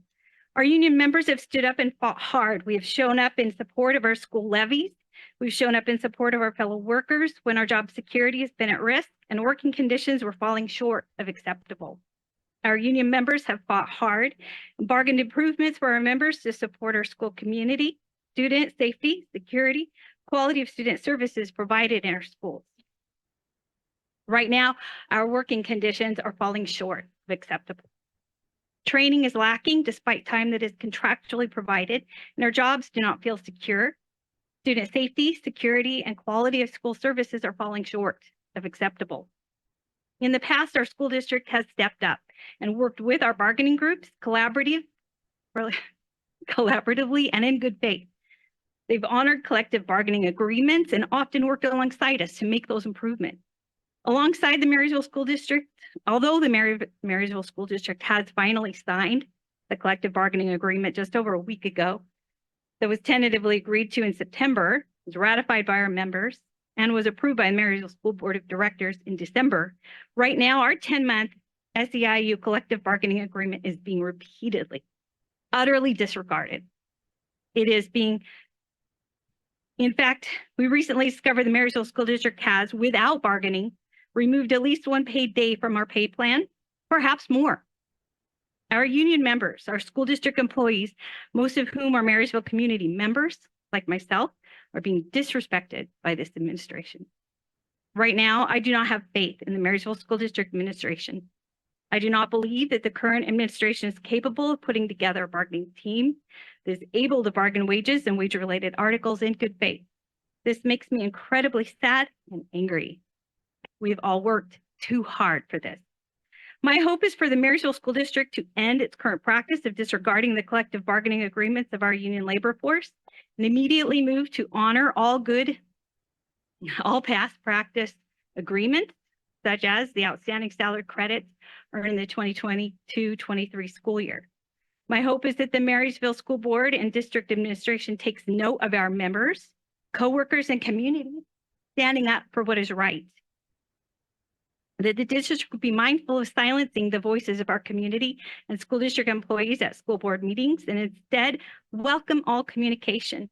This is the most appropriate opportunity we all have to share relevant information with the school board and community together.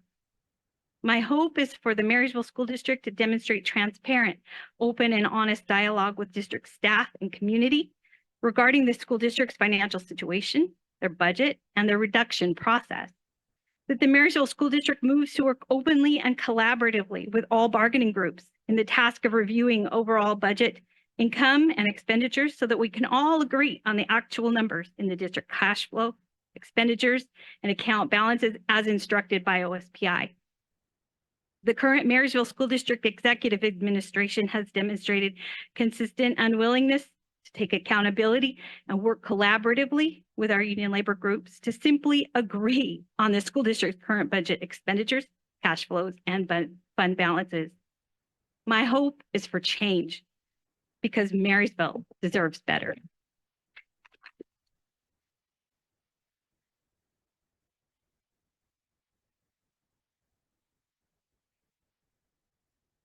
Alrighty, that's going to bring the hearing of business visitors to a close.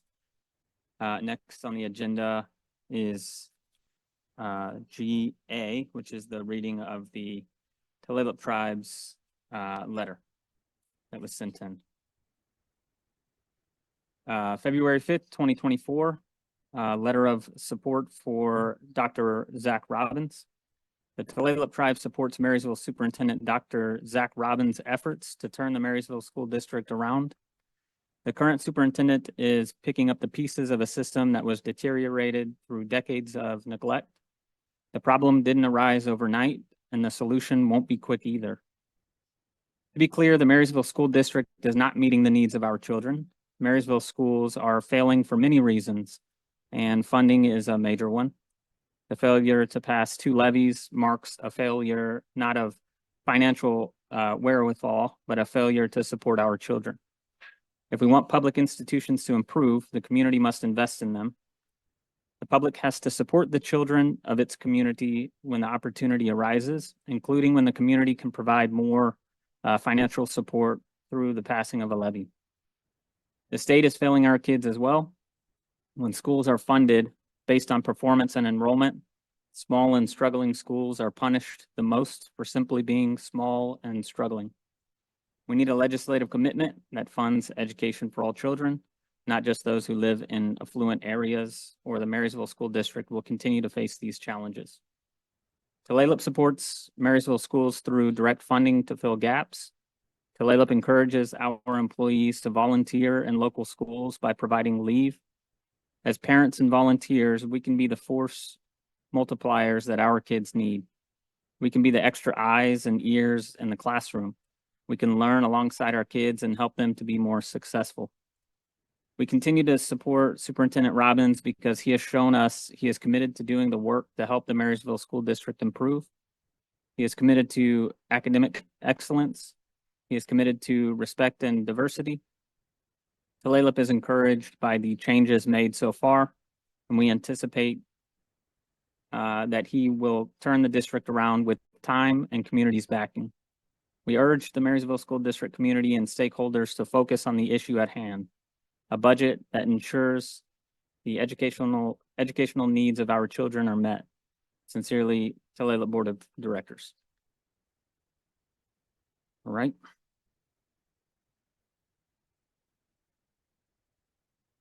Consent, approval of minutes. Is there a motion? I move to approve the work study and regular session meeting minutes of January 3rd, 2024 as presented. I'll second. All right, motion and a second. Is there any discussion? All right, all those in favor? Aye. Motion passes. Consent agenda.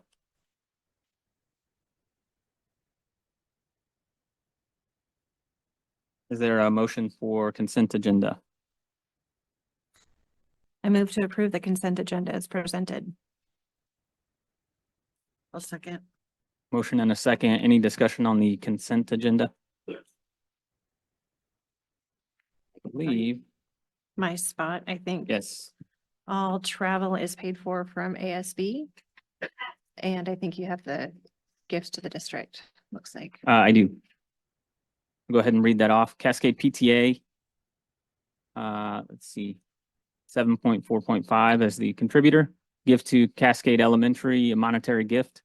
Scholastic, for the Scholastic Word Program in the amount of $2,400.24. And Kellogg Marsh PTA, 7.4.8. Gift to Kellogg Marsh Elementary, monetary gift for playground equipment, $109.96. Total gifts being $2,510.20. So thank you very much to Cascade PTA and Kellogg Marsh PTA. I also noted that there are some policy changes on the consent agenda. We have some additional language at the bottom of the page that I missed. It says the following policies are submitted for second reading and adoption. The proposed changes are recommended by the Washington State School Directors Association Policy and Legal Department. The revisions to the attached policies are primarily housekeeping changes to update policy language in accordance with new state law or make corrections where needed. And I think that refers to policy number 1105, Director Districts and Oath of Office, which are both under the consent agenda. Is there any further discussion? Student reps? Alrighty. All those in favor? Aye. All right, motion passes. All right, now we're entering into the board action section. And we have moved. We have amended number 1 to read resolution number 2024 05, superintendent's contract extension, second amendment, extension, second amendment. And it was to be presented by Wade, but I will present that.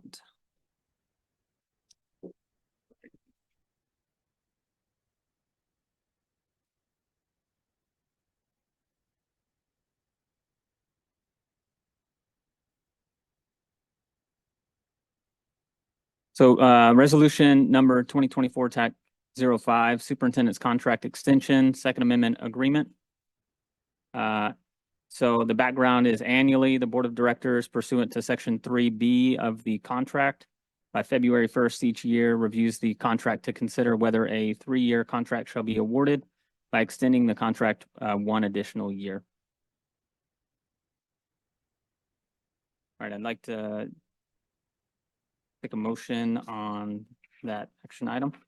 I move to approve the superintendent's contract extension, extending Dr. Robbins' contract through June 30th, 2027.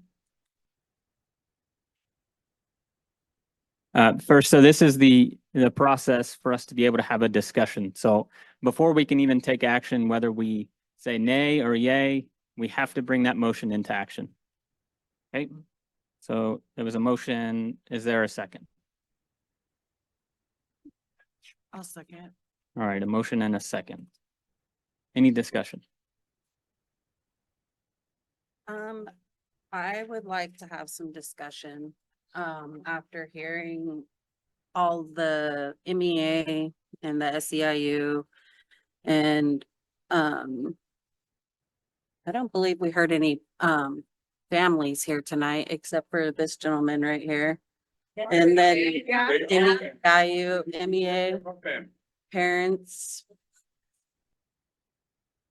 It's All right, it's we gave you guys your time to speak during public hearing, so let's hear what the board members have to say, okay? I just want to say that obviously this is my 4th meeting. Every meeting that I've been to has been filled with contentiousness. And I really had extreme anxiety about coming into this meeting today. And I want to say that I am a product of Marysville School District, a graduate. I'm a Native American student who went through Marysville School District.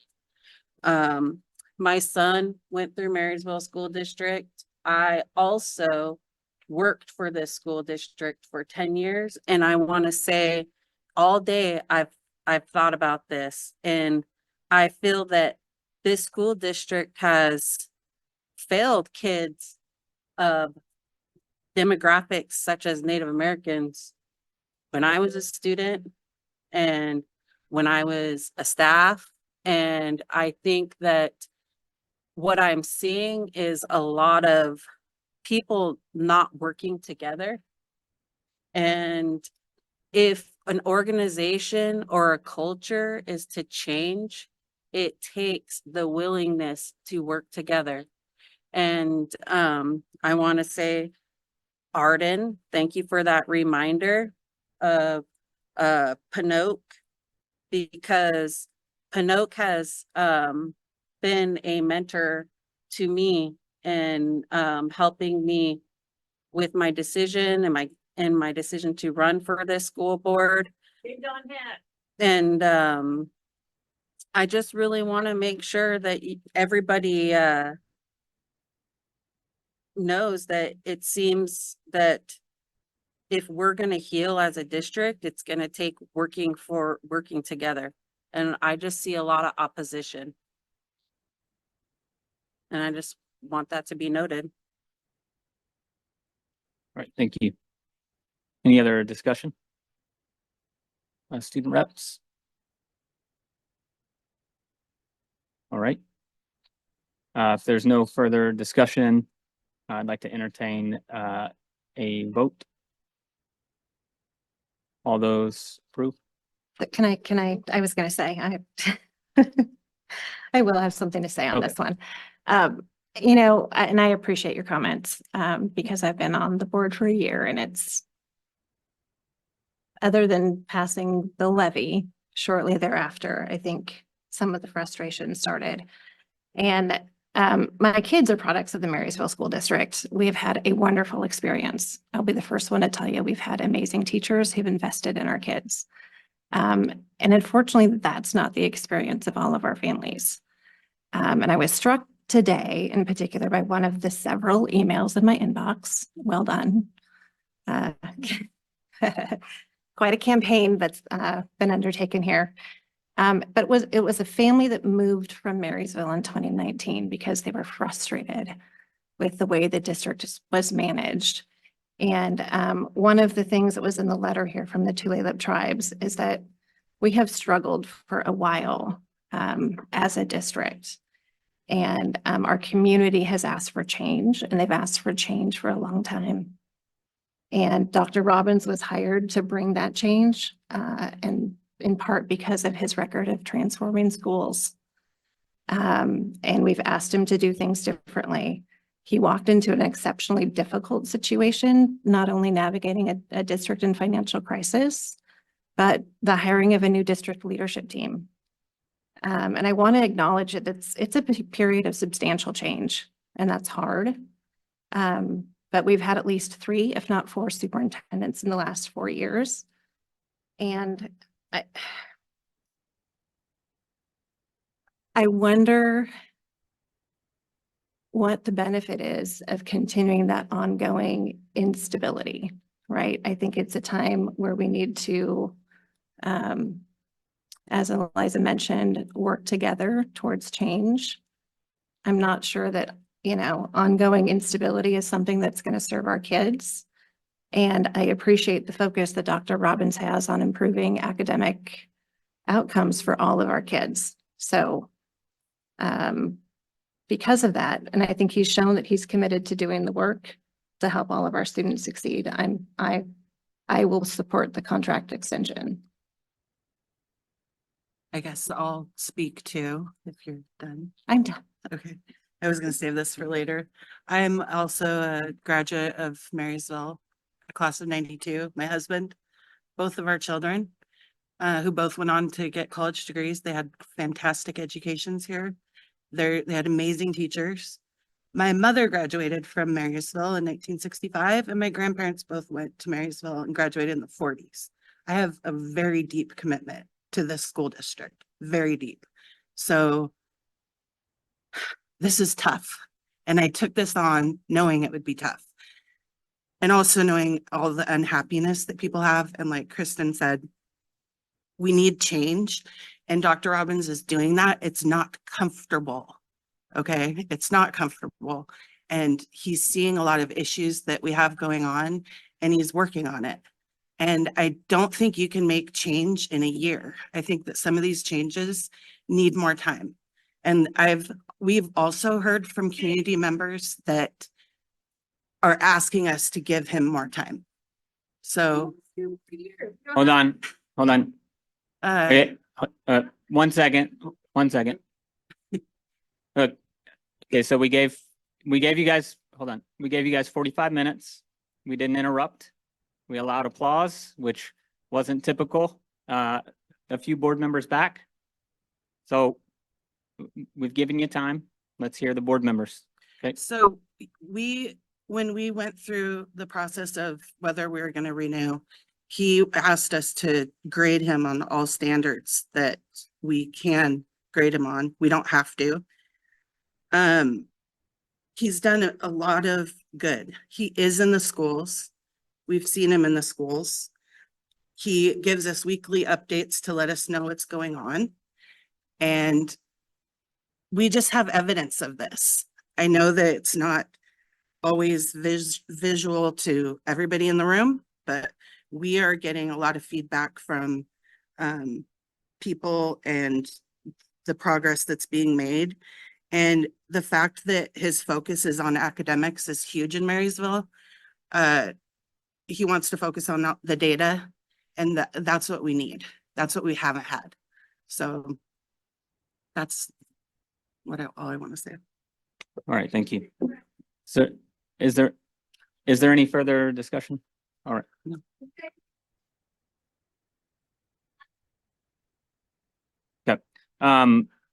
We're gonna go ahead and take this to a vote. I'll say.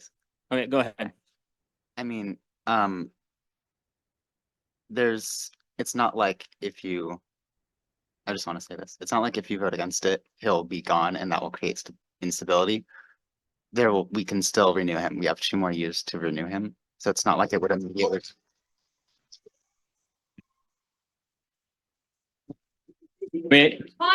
We appreciate the praise of James, but let him finish. But let me speak. Thank you. So we need to give him more time, and he does have that time, and we still have plenty of time to renew his contract. And if we determine in the next 2 years that he hasn't done well, which he definitely has the capacity to do well, but if he doesn't, then we would have to keep him around or eat the buying him out of his contract, and we still have time. That's just the way I logically see it. That's all. Thank you very much. Yes, sir. Cheyenne, you have anything? You don't have to. I don't want to pressure you into speaking. I mean, I don't feel like I have anything more necessarily to add, but sometimes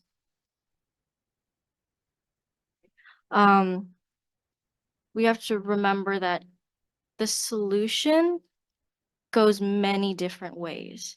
Maybe I'm of course not saying it is. Maybe keeping him out may be the solution. Maybe keeping him in may be the solution. We don't know, and we can't blame any unsuccessfulness on one designated person because things branch in many different directions, and there's not necessarily any way of pinpointing it on one person. I have no bias here. I just wanted to let you guys know that, and thank you all for being here too. It's getting late, guys. That's all. All right, thank you, Cheyenne. And yeah, just to clarify my point, I don't, Dr. Robbins does have a lot of capacity to do a lot of good for this district, but we don't know that 100%. Like yeah. He has a lot of capacity for good, but he has time. So Thanks, James. All right, we're going to go ahead and bring this to a vote. All those in favor? Aye. Aye. Aye. All right, that's 3 ayes, motion passes. All right, thank you. All right, next. We're gonna get reported to the Attorney General's office for not following board policy. Nice job not following your own board policy. All right, board action. Okay. Thank you. All right, board action number 2.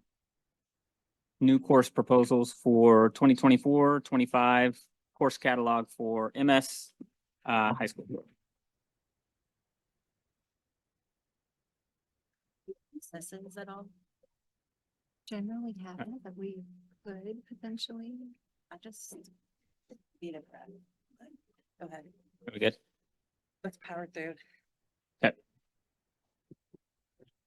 And comments the whole time. If they do, then most likely we'll do a recess or adjourn. It gets out of control. But I want to get through The recess, some of it. let us take a breather and let them clear. No, just move. Okay, all right, so number one, new course proposals.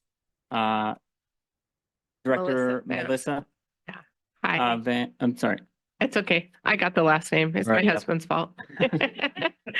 I'm Melissa Van Zanten, Director of Curriculum and Assessment, and I'm here to talk about 4 new course proposals for the 24-25 school year. And we have one for all of the high schools, which is for students to actually earn some elective credit who are doing jobs out in the workplace. So they would be able to earn some work experience credit, which this is actually a good thing. It's a new thing that was put together by House Bill 1658 that just came out recently and was approved by the State Board of Education. So we can now do that in our high schools. So that's one that would apply to all of our high schools. And then the other 3 are specifically written for Marysville-Pilchuck, but the way our courses work is once they're approved by the school board, they could actually be offered in any of the schools that have capacity. So then the second course would be an advanced education practicum. So we have currently at our Marysville-Pilchuck High School, we have students who are taking an introduction to education who want to be teachers. And this advanced course would take them to the next step. So they would be doing kind of an internship and actually putting their learning how to write lesson plans in the first course. And they would actually be doing that and teaching them to students in the second course, which I think sounds pretty exciting. The third class is an AP Environmental Science. So that's advanced placement. And for that environmental science course, that would be for students who were really into science or had a trajectory to go to college. And the final course is a Bridge to College English Language Arts class. And that is set up for students who don't necessarily haven't really been on the trajectory to go to college, but maybe they're a senior and they've decided, all right, maybe now I want to go that way.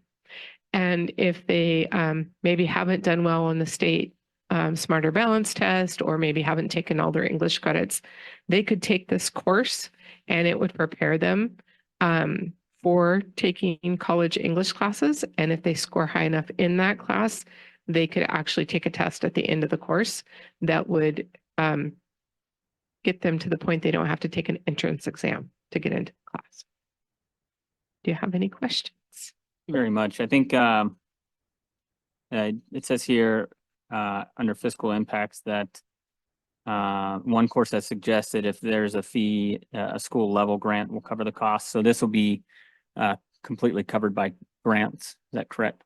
Yes, exactly. Oh, you're right.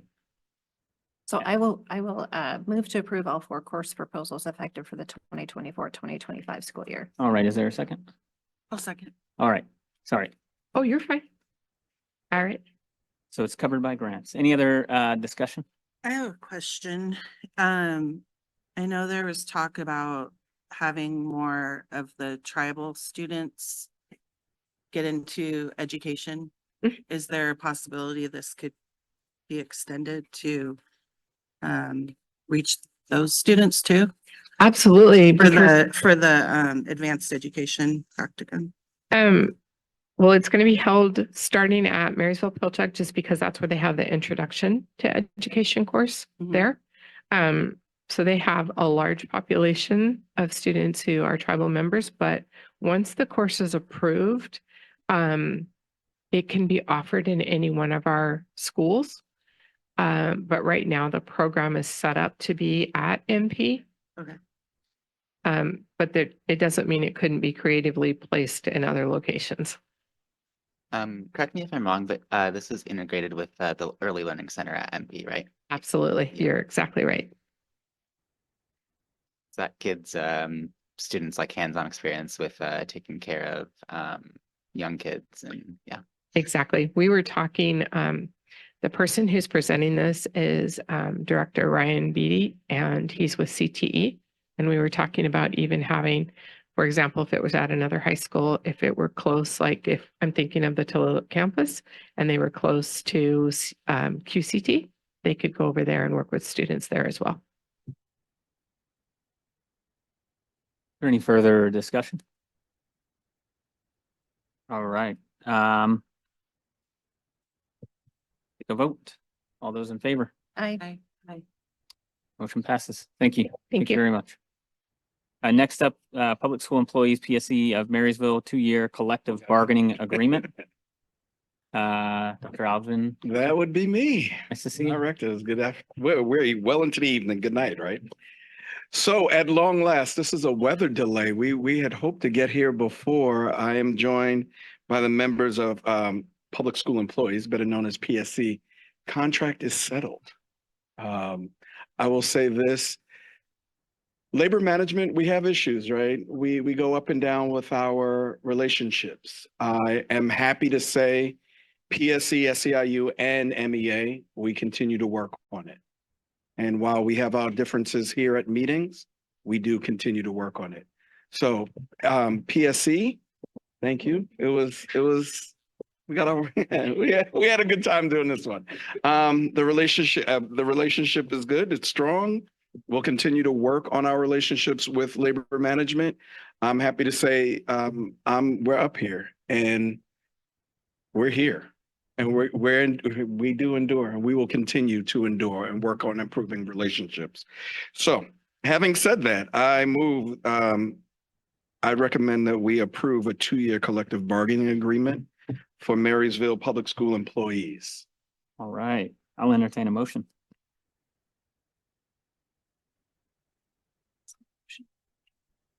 Sure. Got it. I move to approve the 2-year collective bargaining agreement and the 2023-24 salary schedule for the public school employees in Marysville. Second. All right. Motion and a second. Any discussion? I would just say congratulations. I know these are, I'm sure, challenging at different points in time.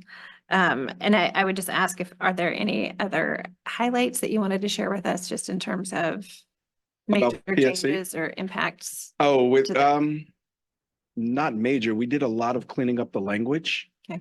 A lot around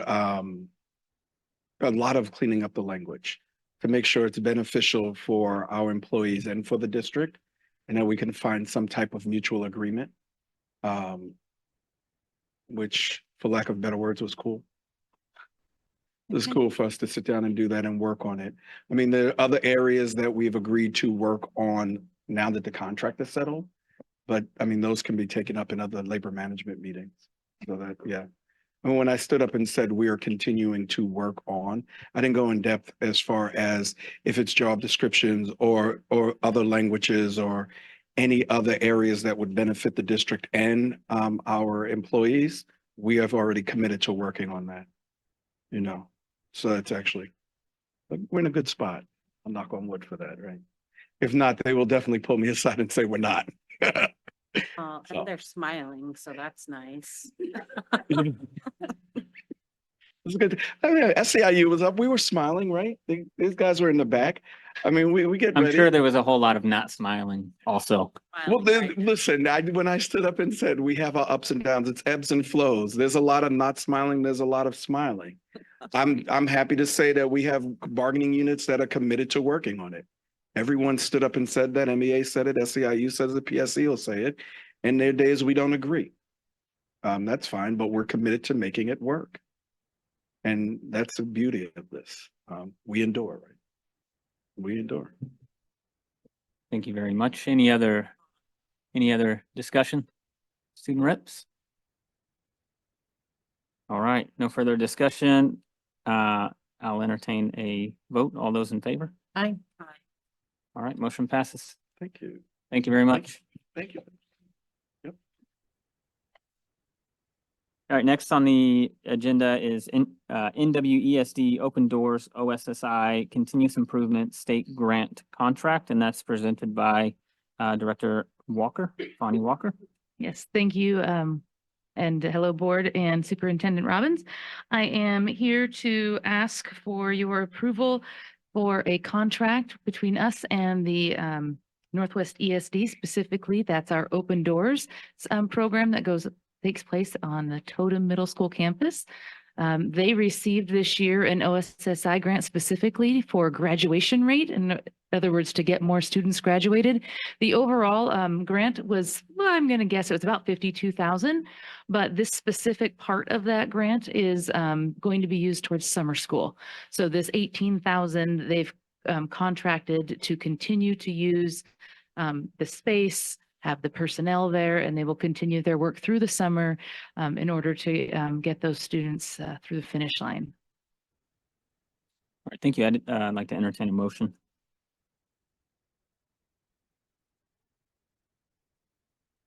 I move to approve the 2023-2024 contract between NWESD and Marysville School District as presented.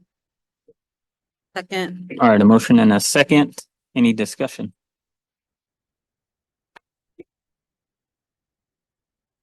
Seems like a great program and a It is. great way to help kids, like you said, get across the finish line. Absolutely. Glad we're participating. Are you able to just give me some examples of it? It says each student graduates from high school ready for their preferred future, and that's what that 18,000 is going towards. What does that look like? What does that money? So would that money be used for salaries during summer, or okay? Teachers, it's basically running the school Right. for those additional months in the summer so that students can come in. Open Doors is run, it's really respectful of the students and where they're at. Many of them have full-time jobs or doing other things that really make traditional schools difficult. So they're there meeting with kids when they can get there. Some kids come 3 to 4 like days or hours, I should say, total of a week. Other ones do a little more or less. They really cater that instruction to each individual student, getting them their credits and matching it up. We do also, I think this started not too long ago, but we have one of our district employees through our special ed services that's there. So making sure that we're meeting the needs of those students who might be on an individualized program. So that program has blossomed and is just really making a difference for our kids that need it. All right, thank you very much. Is there any other discussion? I have a friend in that program and I've heard some pretty good reviews. So yeah. Thank you. Thank you. All right, I'd like to entertain a vote. All those in favor? Aye. Motion passes. Thank you. Thank you. All right, next, policies for first reading. Presenter is Director Claudette Rushing, General Counsel. Hi, hello, everyone. Thank you for joining tonight. Superintendent Robbins, colleagues, board members, members of the public. Thank you all for your service. So tonight we have 8 total new revised policies and 2 revised procedures in the 1000 series primarily, also one in the 2000 series and one in the 5000 series. Again, these are all pursuant to an OSPI directive from an audit this summer. They wanted us to have a system in place to systematically review and revise our policies and procedures no less than every 2 years. And so I'm just kind of methodically going through each series unless there's an urgent need to revise other ones out of the series.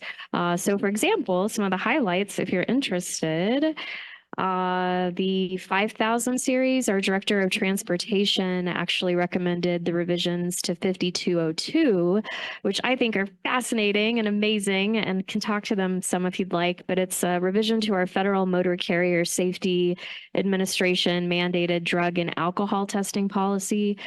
You'll notice the bulk of our revisions are just straight up WASDA recommended revisions. You can see in the track changes document that that's where the model is coming from, but we did add on to 5202. So we did include things that are not WASDA things, they're Marysville things. Particularly, I added opioid misuse as one of the things we should test our motor vehicle carriers for, or have the ability in our policy to test them for. And that's just because we don't want our bus drivers to be high on opioids driving kids around. I think the last time these were revised, the kind of drugs in our county looked a little different than they do now. So I'm really happy about this revision. I think it'll keep kiddos safe. I don't know if you have any questions about any of these in particular. A lot of them is just general housekeeping. Yeah, first I'll take a motion, but actually before I take a motion, I just want to say that this is for first reading, so for the kind of the new board members. So what we're voting on during this is we're voting to bring these policies and procedures forward to review. Okay, so we're not voting to approve these policies just yet. That's not until second reading and approve. So this is voting to bring these policies in to be reviewed by the board. Okay. So I'd like to propose a motion. Move to approve policy numbers 1210, 1225, 1340, 1610, 1810, 1820, 2104, and 5202 for the first reading and review of revised procedures, 1400P and 1620P. I'll second. That was a long one. Yeah, it was. A motion and a second. Is there any discussion? Just want to, I guess, make sure that these policies are also, and maybe we've already talked about this, but I think I just want to reiterate that these policies get reviewed in a meaningful, way with the policy advisory committee as well. Was that a statement, or were you asking her if that was the process? I guess it's a statement. Okay. Yeah, if you want information, I could tell you, we do have a policy advisory committee. It includes students, staff from all the collective bargaining groups, and administrators, parents, community members. You guys are welcome to join. I'd love to add you to our roster if you're interested. We haven't met in person yet. I've been emailing folks policies kind of ad hoc as they come out. But we will meet in March if you're interested, our first kind of in-person meeting. Yeah, I guess what I'm just saying is I'd like to see it be meaningful. Some of the feedback is that it's not necessarily very meaningful. It's like, more here, just consultation. Good consultation with this committee. Okay, thank you. Any other? And if I should probably flag for you guys too, 1340 is new. That one we've never had before in Marysville. And these are all in the 1000 series, which really speak to your board of directors responsibilities. So before, second reading, as Director Krebs points out, this is maybe a good one to mull over because it would be new and different, I think, for our board. Thank you for that. Director Michael. I was going to say, thank you for pointing that one out in particular. Are there any other changes that are Marysville specific changes? I know a lot of these recommendations come from WASDA, and were there any other spots that you thought it was prudent for us to do something a little bit differently? Not really. The rest of them are all pretty much WASDA, except for the 5202 changes. We did expand who we could do the drug and alcohol testing to for Marysville.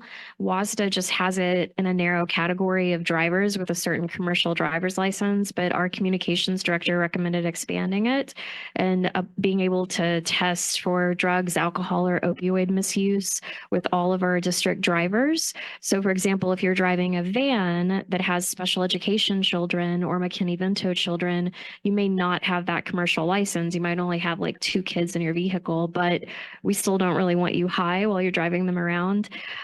So we did expand on that one, but the others are all pretty much just regular WASDA changes. And recommendations, which are widely used, across the state. One thing Director Reinhardt had asked at a prior meeting is to know the category of each of the policies or procedures, specifically if they are currently active or inactive, and if they're discretionary, encouraged, or essential, which are the 3 kind of categories that WASDA uses. And you'll see a lot of these are in fact encouraged or discretionary, which is probably why they haven't been revised in a long time. So it's up to you guys. I mean, essentially you don't have to adopt a lot of these, but food for thought if you do want to. Thank you very much.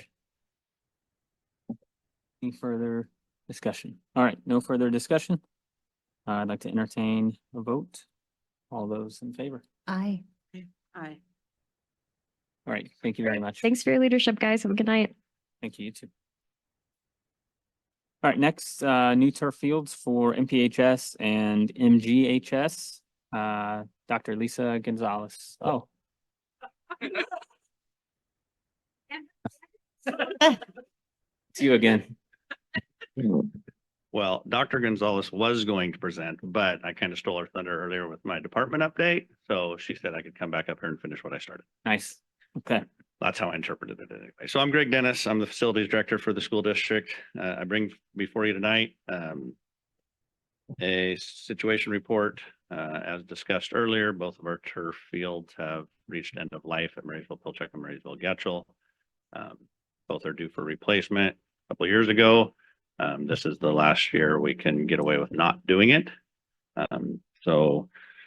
The budget impact for them, you see there's two different figures there, 520, almost 530,000 for Marysville Getchell and 551,000 for Marysville Pilchuck.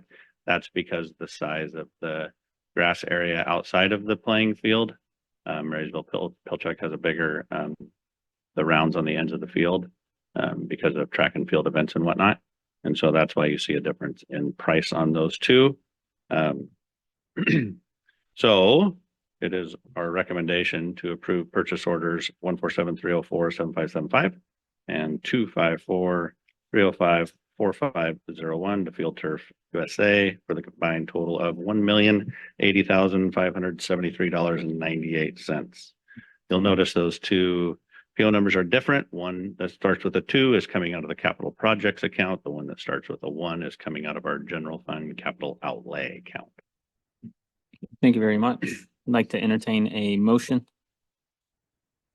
I move to approve purchase order numbers 147-304-7575 and 254-305-4501 to Field Turf USA, Inc. for the combined total of $1,080,573.98. I have a motion. Do I have a second? Second. Motion and a second. Is there any discussion? So I think I heard you say this a couple times in your presentation already, but the fields are at their end of their useful life. Our kids won't be allowed to participate in sports on them if we do not upgrade them. Is that correct? That's correct. We would not be able to have competitive level sports on our fields for this next school year if we don't do that this summer. And we get our fields certified from an outside vendor. Correct. Yep. Vendor comes in each year, certifies our fields, gives us the ratings for compaction and whatnot. This year we made it by an ever so slight margin. They said we will not make it again. When's the next inspection set for? It would be after the new fields are installed. Okay. So Yeah, there's they no would plan. inspect. Yeah, so you have a baseline, they would inspect after the new fields are installed. Kristen asked my question. So any other discussion? Connor asked me if it's a purchasing cooperative. Is it a purchasing cooperative? Good question, Connor. Yeah, so we're using Keystone, which is a purchasing cooperative nationally that we're a member of. And that was the cheapest price of all the different purchasing cooperatives that Field Turf is available on. No, that's like a government, they did national competitive pricing. Correct, and it meets the state requirements as well. Yes. And that this is coming from the capital budget. So only to be used on building expenses and repairs and maintenance. Right, major projects. One is coming from capital projects. One is coming from our general fund capital outlay, which is a different pot of money. So will we start paying for this like in the summer when it starts getting installed? Because I think we get funds from the levy beginning in like June, right? Yeah. Funds roll in March and April and May for the people that pay late. But yeah, we'll pay for it out of our capital projects account. We'll pay for that one. There is cash in that account. I don't think that's an issue right now as I look over to Lisa. And this is budgeted also in our cash flow analysis from our general fund capital outlay account. Not levy dollars for clarification.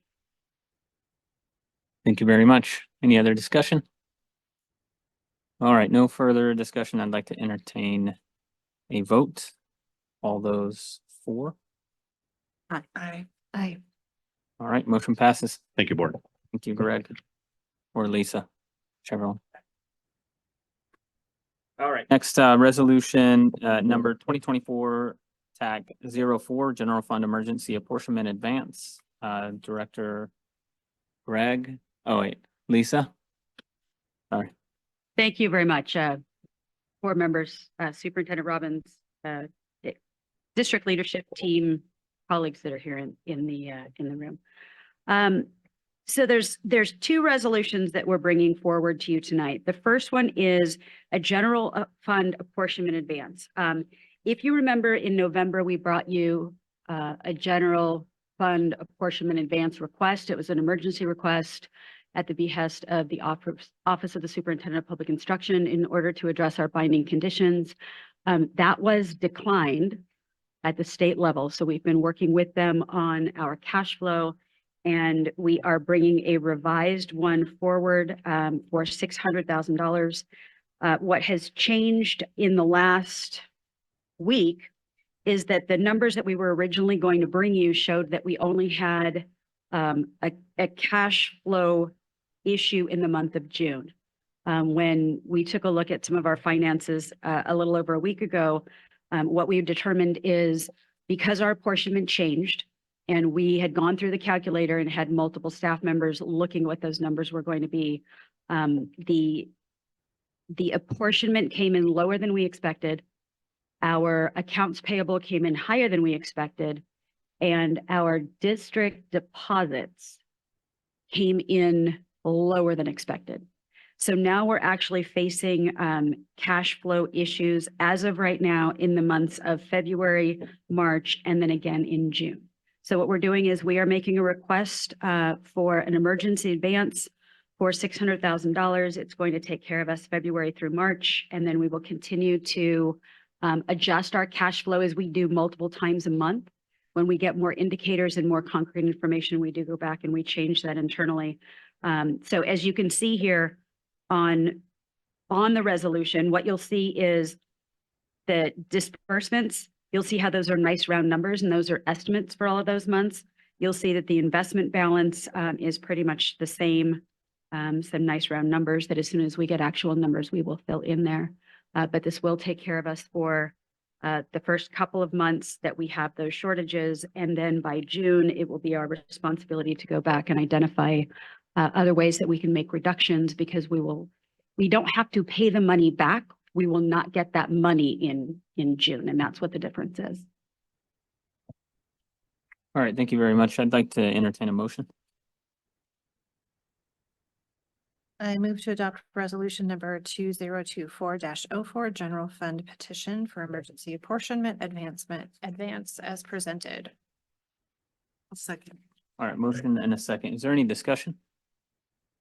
I think you answered my question because I was wondering how we would repay it if we're negative in June. So it's just a matter of finding it. Well, we just never not look for getting it. finding money. What we're doing is we're looking for additional reductions. Some of those are going to be in materials and supplies that we're able to reduce for departments. Some of those will be in positions that we will make a decision not to fill for the rest of this year. Those sort of become few and far between.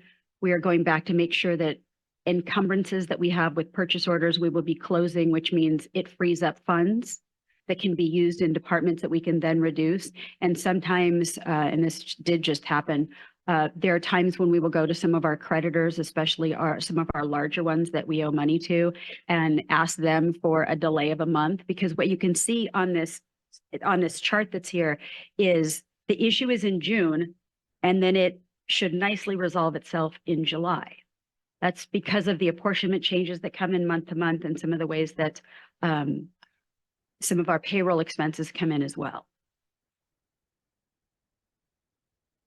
So I have a question about the receipts and disbursements that we're seeing here. So for, I'm guessing maybe January, February, does that account for the true up, so to speak, in what our apportionment is Yes, that's part of the reason the apportionment came in less than we thought. Right. I had calculated about $3.4 million reduction because we didn't have the enrollment that we budgeted for.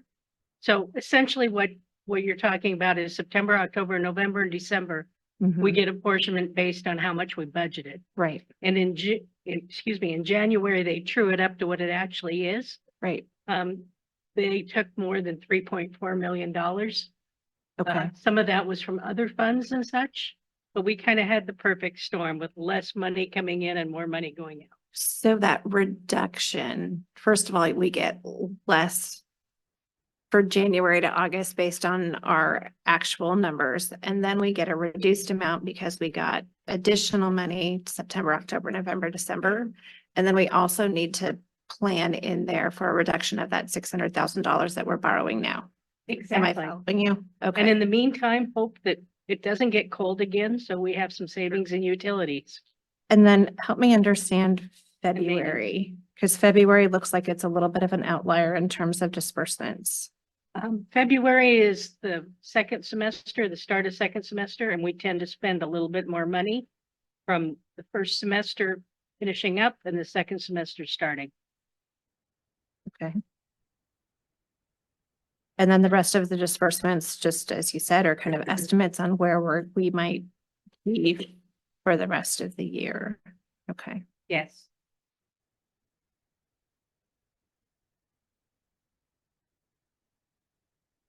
And most of the receipts are based on apportionment, which comes in different dollars and different amounts.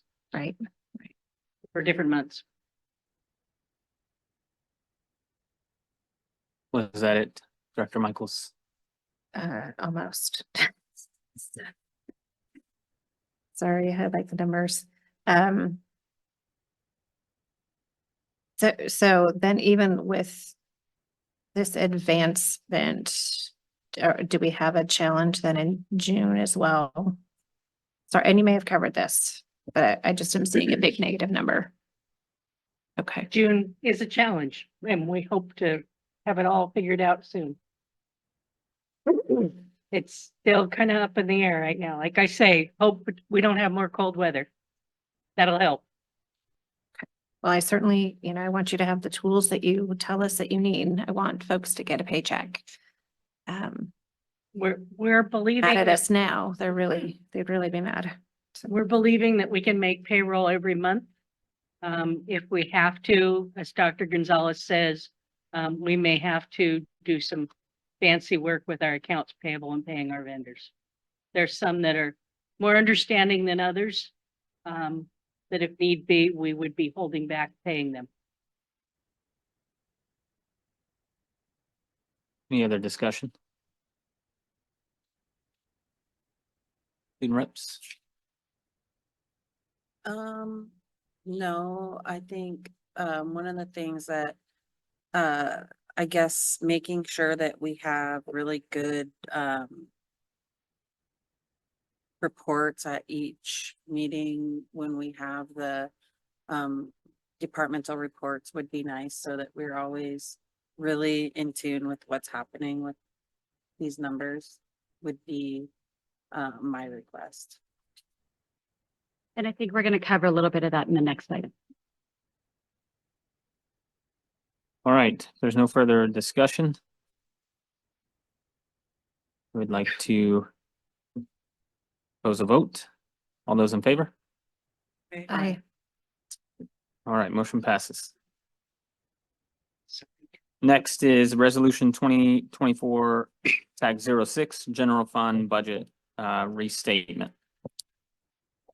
Okay, Ellie, can you bring up that presentation? So there were some questions that came in late this afternoon. And based on the nature of those questions, the two of us thought that it would make some sense to just create a handful of slides to sort of explain what this resolution is asking and why. So all the verbiage is here, but let me try to explain it a little differently. So let's go to the next slide. This is an example of fund balance timelines, because what we're doing in the late summer and early fall is we're closing one year and we're starting another year. And so what you'll see in July is that on July 9th, the district budget was presented to the ESD, the Northwest ESD, with an estimated ending fund balance. So an estimated ending fund balance is, let's take a look at all of our numbers right now and let's get an idea of how much we think will be left at the end of the year, right? And so you're making that assumption in July. You've been working on it for 3 months ahead of time, and your year ends at the end of August. At the August board meeting, it was on August 21st, after the Northwest ESD took a look at our budget, what they did was, sorry, I'm just having a little difficulty reading it here. Let me just go to some of my slides here. One of the things that we did was, you have an ending fund balance, and the ending fund balance becomes the beginning fund balance for the next year, except you don't close your books until October. So you have these things that are overlapping. So when we closed our books, it was identified that we had a little over $8 million more due to a number of practices in the district that we're really taking a deeper dive and looking at for the future. And so we started working with the ESD in the end of December, with the Office of the Superintendent of Public Instruction in the end of December and in January. Because as we were meeting with our bargaining groups, there were questions about the ending fund balance and the beginning fund balance for this year. The challenge is that when we started working with OSPI, you don't have districts that go back and change their beginning fund balance. Typically what they'll do during the year is they'll ask for a budget extension and they'll make a revision. But the revision, at least in the last 10 years, there's no history of a district doing what we were given permission to do. So this resolution is allowing us to go back with board approval, if you approve this resolution, and change the beginning, change the beginning fund balance to what it actually was, which means that then we will be able to bring back the monthly budget reports for your review. And the only thing that would change in those would be the beginning balance. So if we go to the next slide, it explains some of that. So what we're going to do is, provided the board approves this tonight, we will send this to OSPI. And what they will do is they will actually update everything on the state website to have the new beginning fund balance adjusted. That way, when anybody's looking at our reports as we present them, there will be synchronicity with the numbers that are there. No other budget changes are being made to the adopted budget at this point in time. We've had some discussions as to whether we want to redo that budget. We're probably looking at a good $10,000 to $15,000 of additional external resources if we want to redo our budget in the middle of the school year. So again, the beginning fund balance will be restated. And then at the next meeting, we will bring forward at least September, October, November, December, and probably January financials with that new number. Next slide.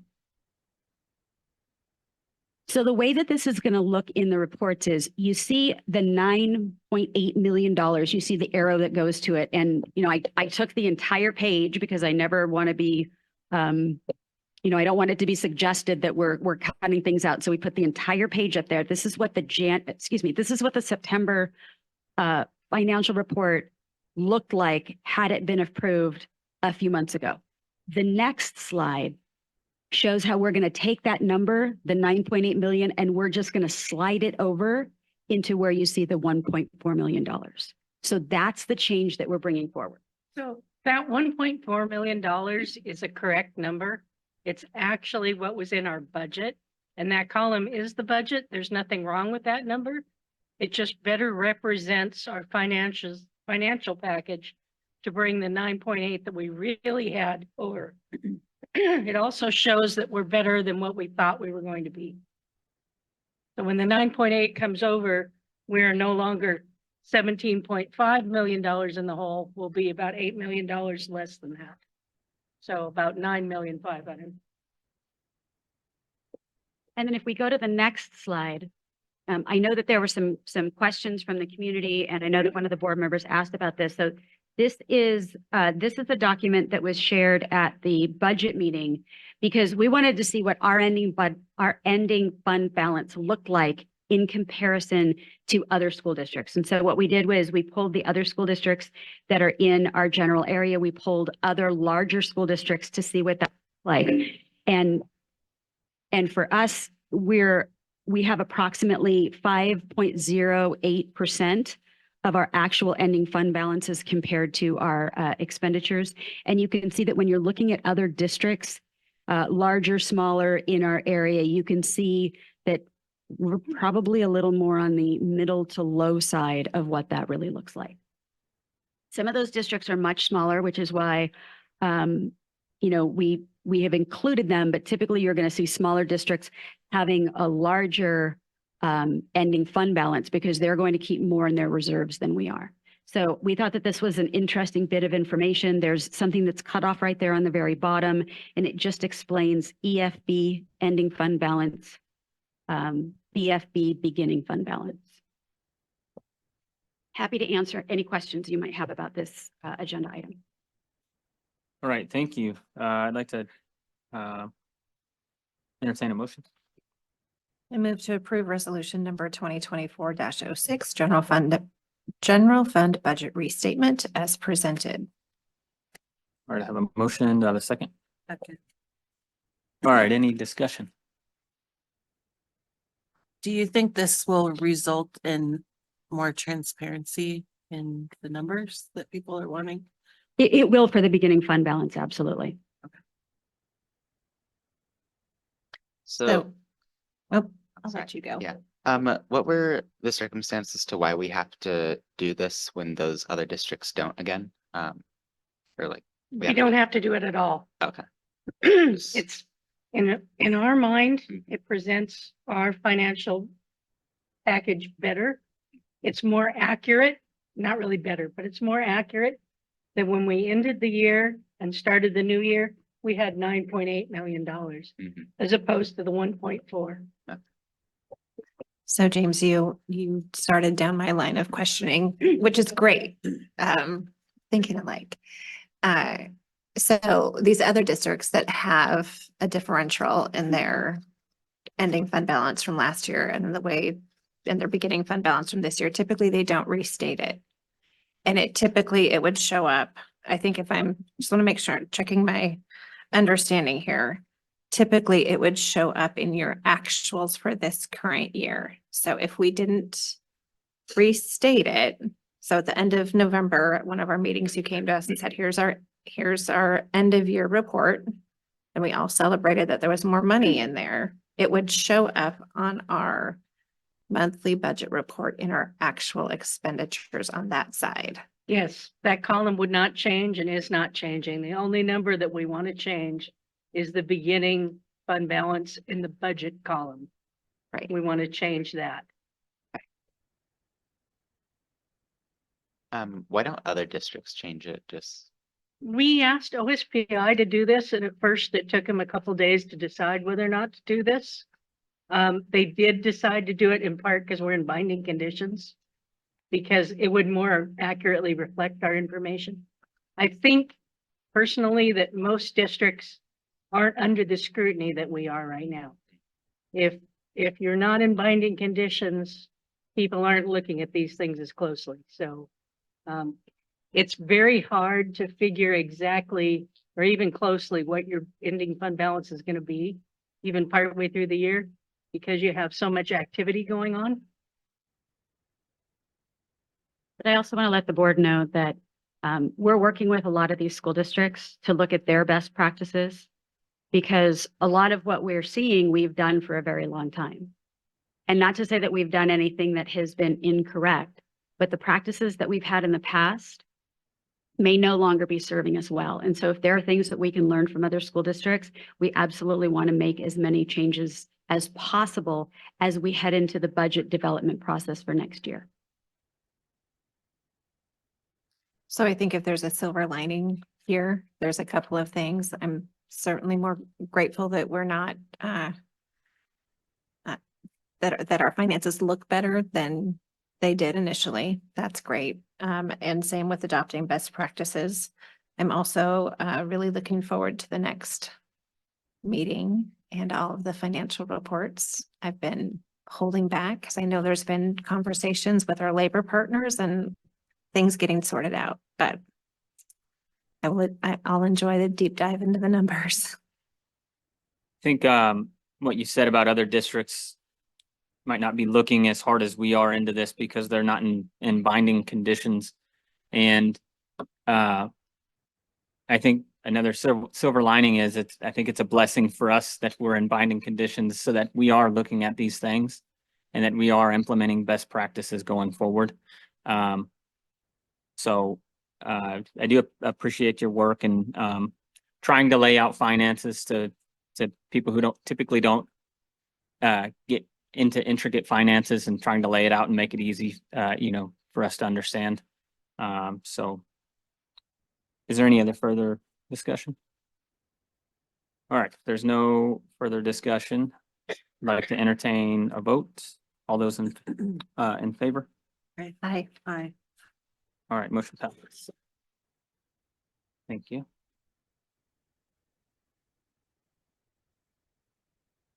Next on the list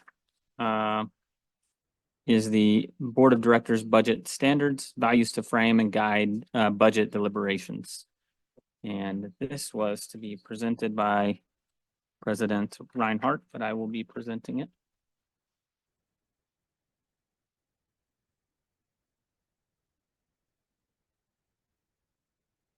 All right, so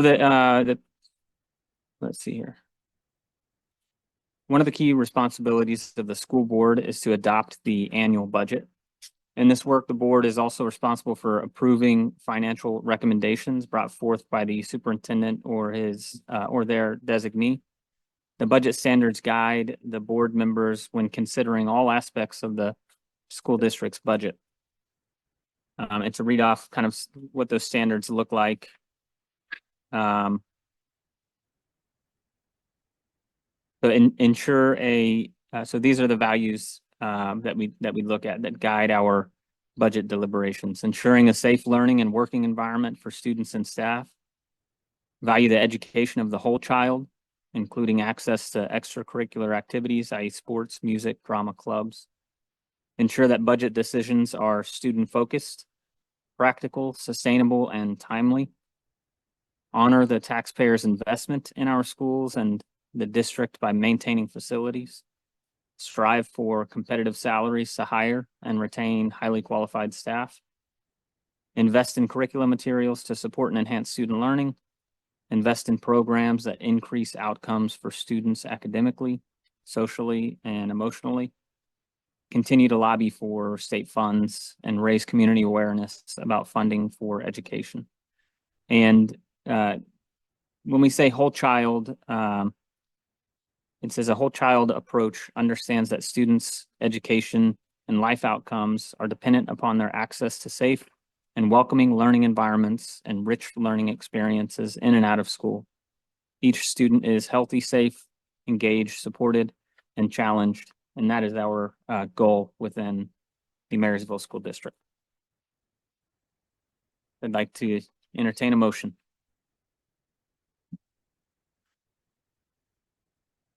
I move to adopt Marysville School District Board of Directors Budget Standards, Values to frame and guide budget deliberations with the understanding that these standards will be used as a guide when considering proposed budget reductions in the budget development process.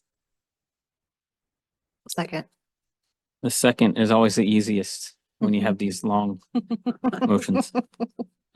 First, a motion and a second. Is there any discussion?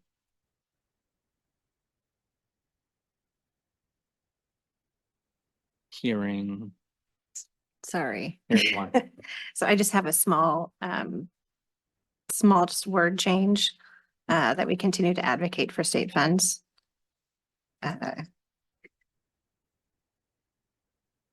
This I didn't catch it earlier. continue to lobby for state Yeah, funds and I raise would community say awareness. advocate instead of lobby. Advocate. We don't, Lobbyists. we do not.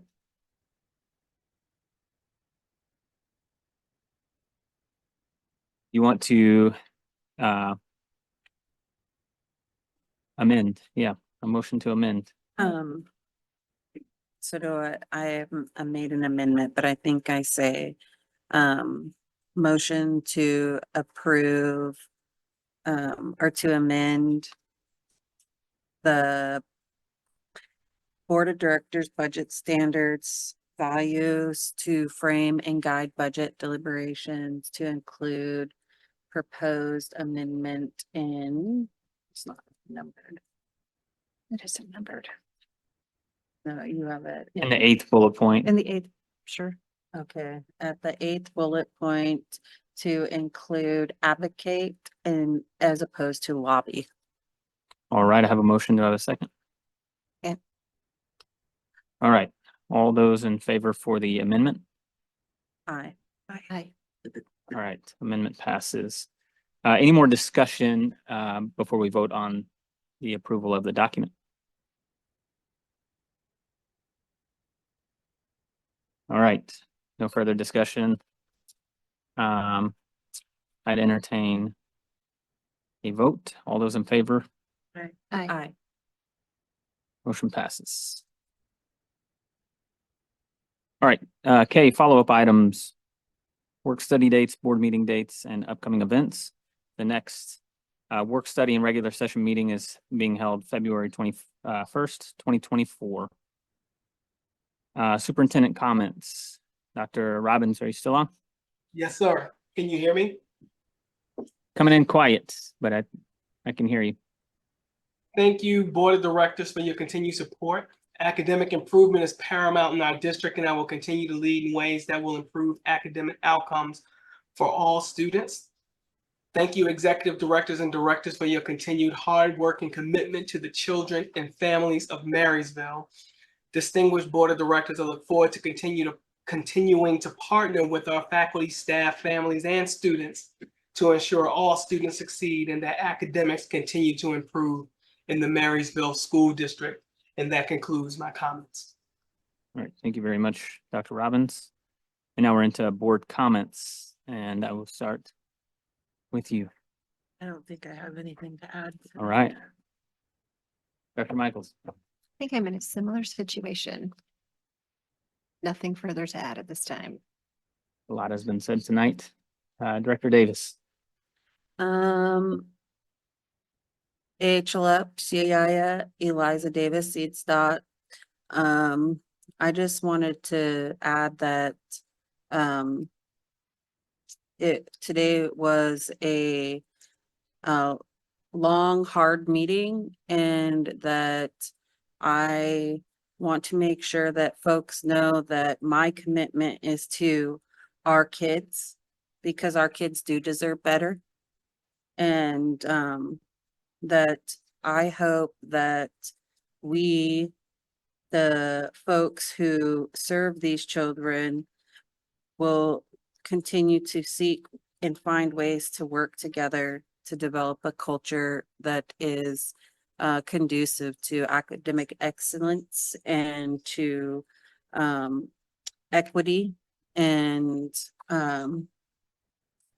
I just want to thank everybody for taking the opportunity to share their concerns. And I am looking forward to us coming to a time where we get to just celebrate work and moving through this together. Those are my comments. And that I am awfully proud to be able to speak Lashit at this seat. So expect it each month. Thank you. We welcome it. Thank you, Director Davis. Student reps. James. I've been thinking about this meeting for like a week now. And so I'm gonna take us back to the very beginning of the meeting real quick, if you don't mind. So the proposed changes to the public comment period, I just have like a couple concerns that I want to put out there. So meetings don't usually go this late, but they do go until like 8 p.m. usually. So putting a comment period for non-agenda related items all the way back there, that just is kind of a big concern for me, because people have work to go to in the morning or school to go to in the morning. They have families to take care of. they, it's hard to spend 2-3 hours at a school board meeting just to wait to the end for 3 people to speak. So if we were to make that change, I feel like it would be more ideal to put it with the regular comment period. But restricting it to only 10 minutes also has some issues. I feel like restricting it to only agenda items, it wants to, like, the press release said it wanted to like streamline the process, but I feel like judging whether or not something applies to the agenda is a bit tricky sometimes, and that might make it kind of convoluted and confusing and just cause a little bit of chaos. So that's another concern I have with that. So yeah, thank you to those who stuck around. This was a long, tough meeting. And I guess that's all I have to say. Thanks, James. Diane. So ditto on what everything he said. I just want to say thank you for everyone that's still here. This was a pretty late one, pretty eventful, a lot of things happening. And I wish it were under better circumstances, and in a somewhat twisted way. It's kind of heartwarming to like see the passion through everyone's actions, presence, words, everything that was done here today was for the students. And I'm happy to see that despite the circumstances. So I just hope you all have a good night, and thank you so much for being here this late. Oh, yeah. I forgot part of what I was gonna say. I'm sorry. We have a board. We as a board have spent like the last 6 months thanking people for their increased attendance at meetings and stuff. And we did that because we do appreciate the community's valuable input on all matters. And crunching down non-agenda items to only 10 minutes seems kind of counterproductive to that thing that we've wanted for a long time. So Thanks, James. Thanks, Cheyenne. I do want to speak to the proposed change. So our intention in bringing agenda item related items first is so that we as a board can make informed decisions on actions that we're taking that night. Too many times have community members voice their concern that they weren't able to speak because time immediately gets taken as soon as that link goes out. So they didn't have their opportunity to speak on something that they wanted to make an impact on for that night. So that was our intention. I will tell you that the overwhelming majority of public speakers typically speak to agenda items in some way or another. Even if it was on the previous board's meeting, that's still an agenda item because we're approving the minutes from the previous meeting. And I will say, if there's only one person coming to speak about a current agenda item, the other 27 minutes won't vanquish. We will fill that time with people who have non-agenda related speaking time. So we're not kicking non-agenda related speaking time to the end.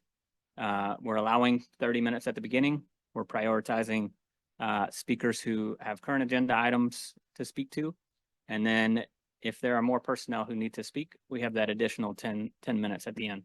So this isn't a limit in time. This is an additional 10 minutes. So overall 40 minutes of total speaking time. Most districts around our area only allow 15 minutes of public hearing. So yeah, I would ask the community to look at it as an expansion and not a reduction in your ability to voice your concern. yeah, I do appreciate that we want more input on agenda items because that's kind of why we're here, partially, mostly.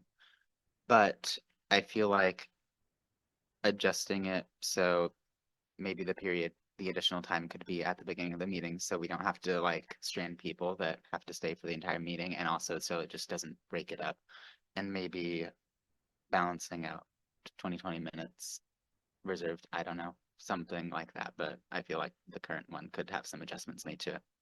Thank you. And I think From what I heard, there will be maybe some work study sessions on making a process that is amicable. From what Yeah, I don't heard. think we're done talking about it. Yeah. Yeah. So. Thank you very much. Is there anything else?